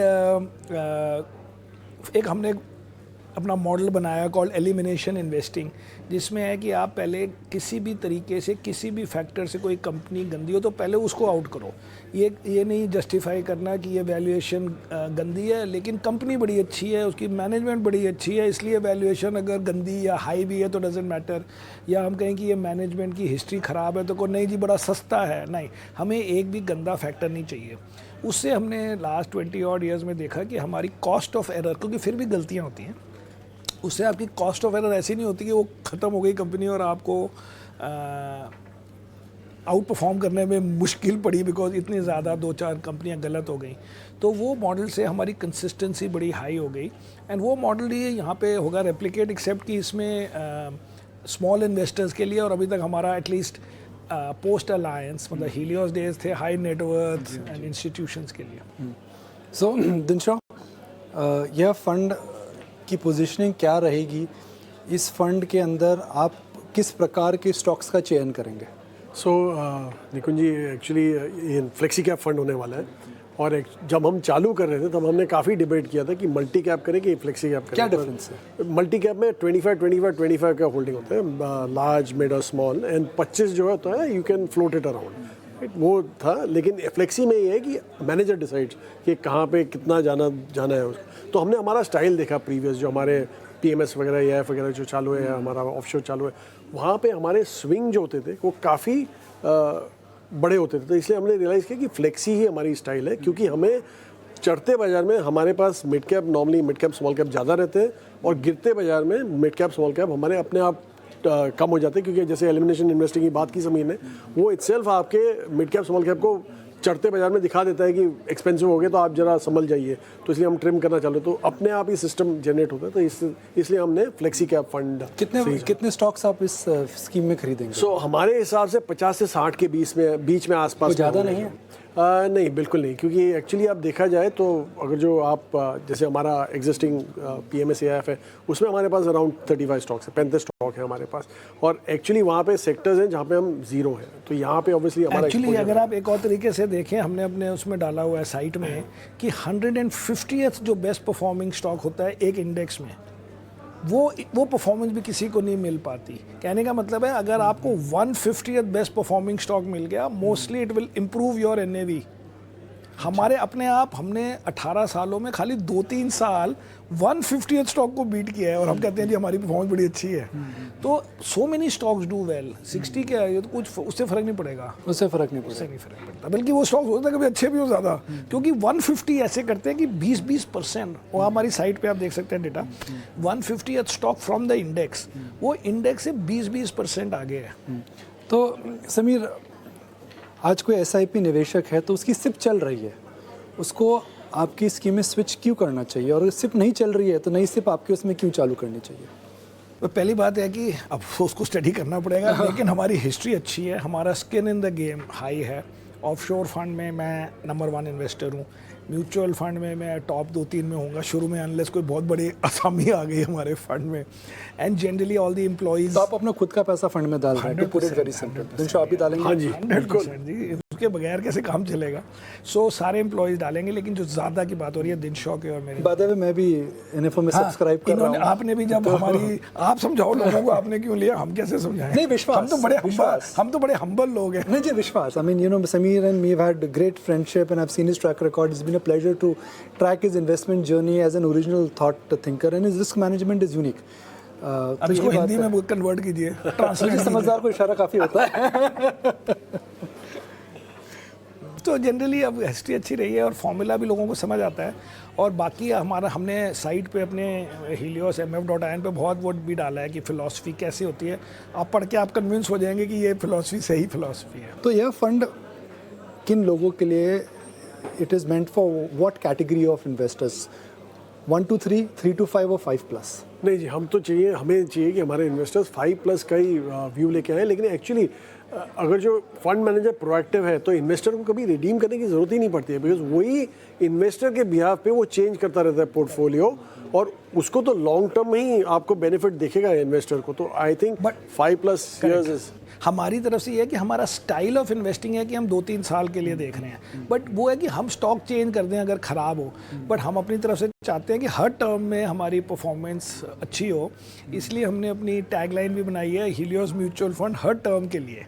बट ऑब्वियसली इन्वेस्टर के लिए क्या है कि उसको रियली इंजॉय करने के लिए वो 5 साल ज़्यादा जितने भी ज़्यादा करेगा उसको भी फ़ायदा और हमें भी वो है हेल्प। अगर आप ये फंड 2 साल पहले लाते मार्केट सस्ता था, अगर आप 1 साल पहले लाते मार्केट अच्छा था, आप सबका मानना है मार्केट महंगा है, तो the starting point is today, do you think the future return will be compromised? तो पहली बात है कि मुझे लगता है ओवरऑल मार्केट बहुत ज़्यादा महंगी नहीं है। मैं तो सिंपल लॉजिक ये लगाता हूँ कि जनरली अगर आप लास्ट 5, 10, 15, 20 सालों में देखें इंडिया मार्केट का रिटर्न तो 13-14% पर एनम रहा है। तो इस साल का कैलेंडर ईयर 2022 का आज तक का रिटर्न 8-9% भी नहीं होगा NSE 500 का। तो अगर वो 9 महीने में 8-9% बढ़ा है तो दैट मीन 9 महीने पहले कोई इससे ज़्यादा सस्ता नहीं था। अगर आप पिछले साल को भी जोड़ें तो पिछले साल मार्केट अब थी 4%, तो दैट मीन 21 महीनों में, मैं NSE 500 की बात कर रहा हूँ, सो 21 महीनों में मार्केट आप पे कोई 12-13%, जबकि एनुअलाइज रिटर्न 14-15% रहा है। तो आज वो 1.5 साल या 21 महीने पहले से ज़्यादा एक्सपेंसिव कैसे हो गया जब मार्केट तो खाली मिड कैप स्मॉल कैप बढ़े हैं। तो स्मॉल कैप बढ़े हैं तो स्मॉल कैप हमारे भी कम होने चाहिए शुरू में। एंड ये जो करेक्शन भी हम आजकल देख रहे हैं मार्केट में, वो भी कोई ऊपर वाला कह रहा है कि इनका एंट्री ठीक हो जाए कई स्टॉक्स में, तो इसलिए वो मार्केट भी करेक्ट हो रही है। तो म्यूचुअल फंड की लॉन्च की वजह से करेक्शन भी आ गई है। ये हमने ऑर्गेनाइज करा है भगवान जी को बोलकर कि जरा अच्छी प्राइसेस हमें शुरू में करा दे, फिर बुल रन शुरू करें। तो समीर, मार्केट में इस समय आपको लगता है कि मार्केट थोड़ी फेयरली प्राइस ठीक है? हाँ, ठीक है, करेक्ट। तो आप दाव कहाँ लगाएंगे? हम दाव जी हमेशा मोटा मोटी 80-90% of the time, 80-90% of portfolio तो 3 थीम्स में जाता है normally, which is financials, consumer and IT type names. IT pharma ले लें, आजकल वो IT फार्मा में हमारा 1-1.25 साल से नेगेटिव व्यू रहा है। बहुत बढ़िया कॉल था। वो अच्छा चल गया, वो अभी 6-8 महीने और खिंच सकता है। तो इसलिए शुरू में अगर आप देखेंगे तो फाइनेंशियल्स और कंज्यूमर ज़्यादा होंगे और बाकी फिर कोई इधर से कोई उधर से जो 3-4 और थीम्स। बट वो जो थीम्स होती हैं जैसे डिफेंस हो गई या कभी कुछ और हो गई, वो कोई 20-20, 25-25% ऑफ द फंड की नहीं होती हैं और वो 10-10 सालों के लिए भी नहीं होती हैं। बट आजकल ऐसी 3-4 और छोटी थीम में आप 4-4, 5-5% लगा के 15-20% वैसे कवर कर सकते हैं। बट 70-80% ऑफ द टाइम या 80% of the time, 80% of the portfolio mostly world wide यही 3 थीम से चलता है। देखो, हिंदुस्तान में एक लाइन, मार्केट में एक लाइन चलती है, क्या खबर है? हिंदुस्तान में एक लाइन चलती है, कितना मिलेगा? तो I am sure when you talking to your distributors, we may not commit to a rate of return, but we can always talk about indicative returns. मुझे दिलशा रानी को रोकने दो, मैं इनका कंप्लायंस ऑफिसर हूँ। ये बिल्कुल ही किसी को नहीं पता, नहीं हमें नहीं पता जी। रेंज ऑफ पॉसिबिलिटीज, हम मिलके भगवान जी के साथ प्रे करेंगे, आप भी हमारे साथ जुड़िए, फिर सब मिलके प्रे करेंगे कि अच्छे रिटर्न हो। नहीं, देखिए, जैसे मिसाल के तौर पर अगर हम इंडेक्स को 5 साल के हिस्टोरिकल एवरेज से नीचे लेते हैं तो the future returns are better. अगर हम 5 साल के एवरेज के ऊपर लेते हैं तो future return they get compromised. If that is थोड़ा बहुत हो सकता है। बट एक्चुअली अगर आप देखो लास्ट 5 इयर्स और लास्ट 10 इयर्स और last 15 years and last 20 years, मोटा मोटी रिटर्न्स आर सिमिलर, 11-12 से 14-15% तक। अब इससे ज़्यादा बोल ही नहीं सकते। Is there a bubble in small and mid cap stocks? So actually पैसा जितना फ्लो इन हुआ है इन सेक्टरों में, मिड कैप, स्मॉल कैप, और एक्चुअली हमने हिस्ट्री में भी देखा है, जैसे ही फ्लोज ज़्यादा हो जाते हैं इन सब में, यू नो कि there is a bubble being made. अभी ऑब्वियसली हमें तो इंडिकेटर यही लग रहा था, इसलिए हमें भी थोड़ा ऐसे ही लगा कि थोड़ा आप बैक ऑफ कीजिए, पर आप वैल्यूएशन देखेंगे तो they higher than large caps, justified नहीं है आज की तो सिंपल टर्म में बोले तो बबल है। थोड़ा ज़्यादा है, लेकिन वो 2 दिन में आप देख रहे हैं, अगर ऐसे 5 दिन और चला तो ठीक हो जाएगा, क्योंकि ये स्टाइल गिरने का भी वैसे ही होगा।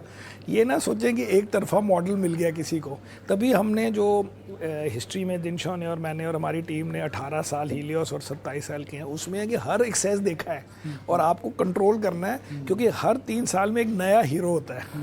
एक हीरो बनेगा जी मैं स्मॉल कैप लेता हूँ, 2 साल बाद एक हीरो आया था कि मैं क्वालिटी लेता हूँ, फिर एक आएगा मैं फाइनेंशियल लेता हूँ। आपको इस सब के साथ निकलना है, बिकॉज ये सब 3-3 साल के हीरो होते हैं। हीलियोस का तो एक हीरो है।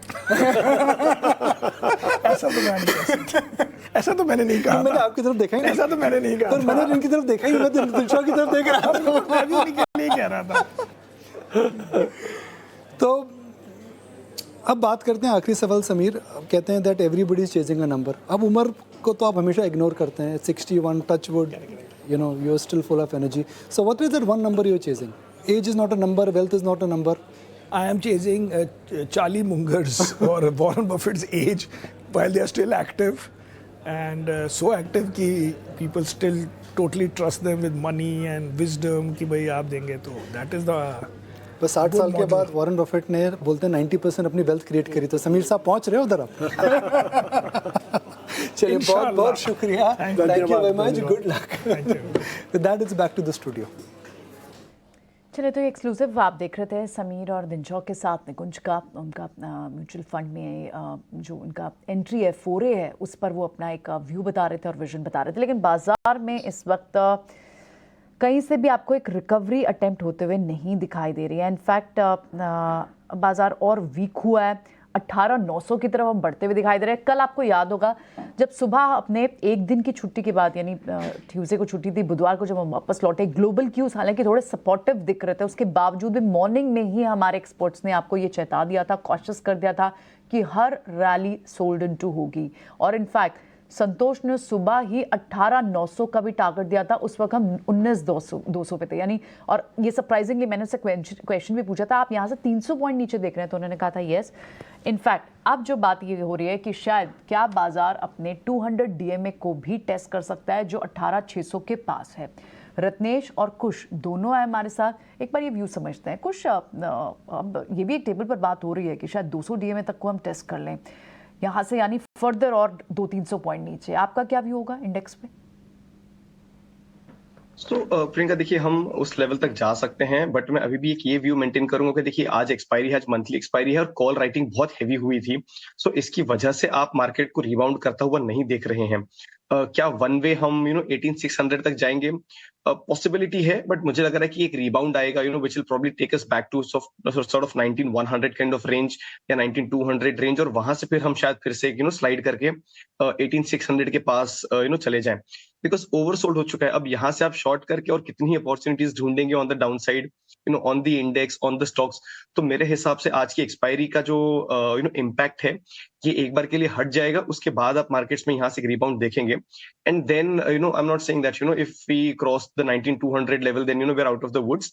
एक रिबाउंड के बाद हम फिर से डाउन साइड जो है वो शुरू कर सकते हैं. तो जो रिबाउंड आए उसमें फ्रेश लॉन्ग्स भी अगर करें तो बहुत लिमिटेड करें, रिस्क मैनेजमेंट के साथ करें. So definitely 18,600 is on the cards, but I think tomorrow or maybe in the coming week there could be a rebound in the markets, and then perhaps we could resume our downturn. एक यहाँ से एक pull back आ सकता है, लेकिन clear direction जो बाजार को लेनी चाहिए उसके लिए एक यूनानिमस सा व्यू, काफ़ी सारे एक्सपर्ट्स ये बात कर रहे हैं कि शायद हो सकता है इस मंथ के एंड तक या फिर दिवाली के आसपास आते आते हम फिर से आप एक क्लियर डायरेक्शन देख पाएं. अब एक pull back, technical pull back भी जरूर सकता है, क्योंकि निफ्टी की RSI भी आप देखें तो वो भी 30-32 के आसपास पहुंच चुकी है, और यानी ओवरसोल्ड जोन में भी एग्जैक्टली नहीं है, और 20 के पास, 20-25 के बाद तो आप रिबाउंड हो जाते हैं. तो क्या वहां तक हम जाएंगे, इसे देखना होगा. लेकिन जो ट्रेड्स जहां स्ट्रेंथ आपको दिख रही है, इनफैक्ट पिछले 5 मिनटों में आपको थोड़ी रिकवरी तो मेटल काउंटर्स में भी दिखी है, और एक्सिस बैंक जैसे काउंटर्स में, इंडसइंड बैंक जैसे काउंटर्स में थोड़ी सी आपको रिकवरी दिखी. अब मेटल्स में अभी रिलेटिवली एक स्ट्रेंथ है. रत्नेश, नहीं, ओवरऑल अगर मेटल देखे तो आप ऐसा कुछ विशेष स्ट्रेंथ नहीं है. हो सकता है एक्सपायरी कारण थोड़ा सा एडजस्टमेंट चल रहा है, बट ओवरऑल अब देखेंगे तो मेटल पहले से अंडर परफॉर्म था, पूरा मेटल इंडाइसेस अंडर परफॉर्म था. अगर उसमें मेटल इंडाइसेस का चार्ट देखे तो इसने ऑलरेडी एक ब्रेकडाउन दे चुका है और अपनी की एवरेज 200 के आसपास जाने के लिए तैयार है 6200. तो मुझे ऐसा लगता है कि अगर कुछ बाउंस आ रहा है मेटल स्टॉक्स में, मेटल इंडाइसेस में, तो यहाँ पे एक अगर किसी के पास में लॉन्ग है तो यहाँ पे निकलना चाहिए, और नहीं है तो कोई शॉर्ट अगर कर सकता है तो इस बाउंस में जरूर एक शॉर्ट करना चाहिए मेटल स्टॉक्स में. चले तो रिलेटिव स्ट्रेंथ भी अभी नहीं दिख रही फिलहाल. एक आध दिन आपको वॉच आउट जरूर करना चाहिए, कॉशियस रहना चाहिए. नए शॉर्ट पोजीशन के लिए भी इनफैक्ट थोड़ा सा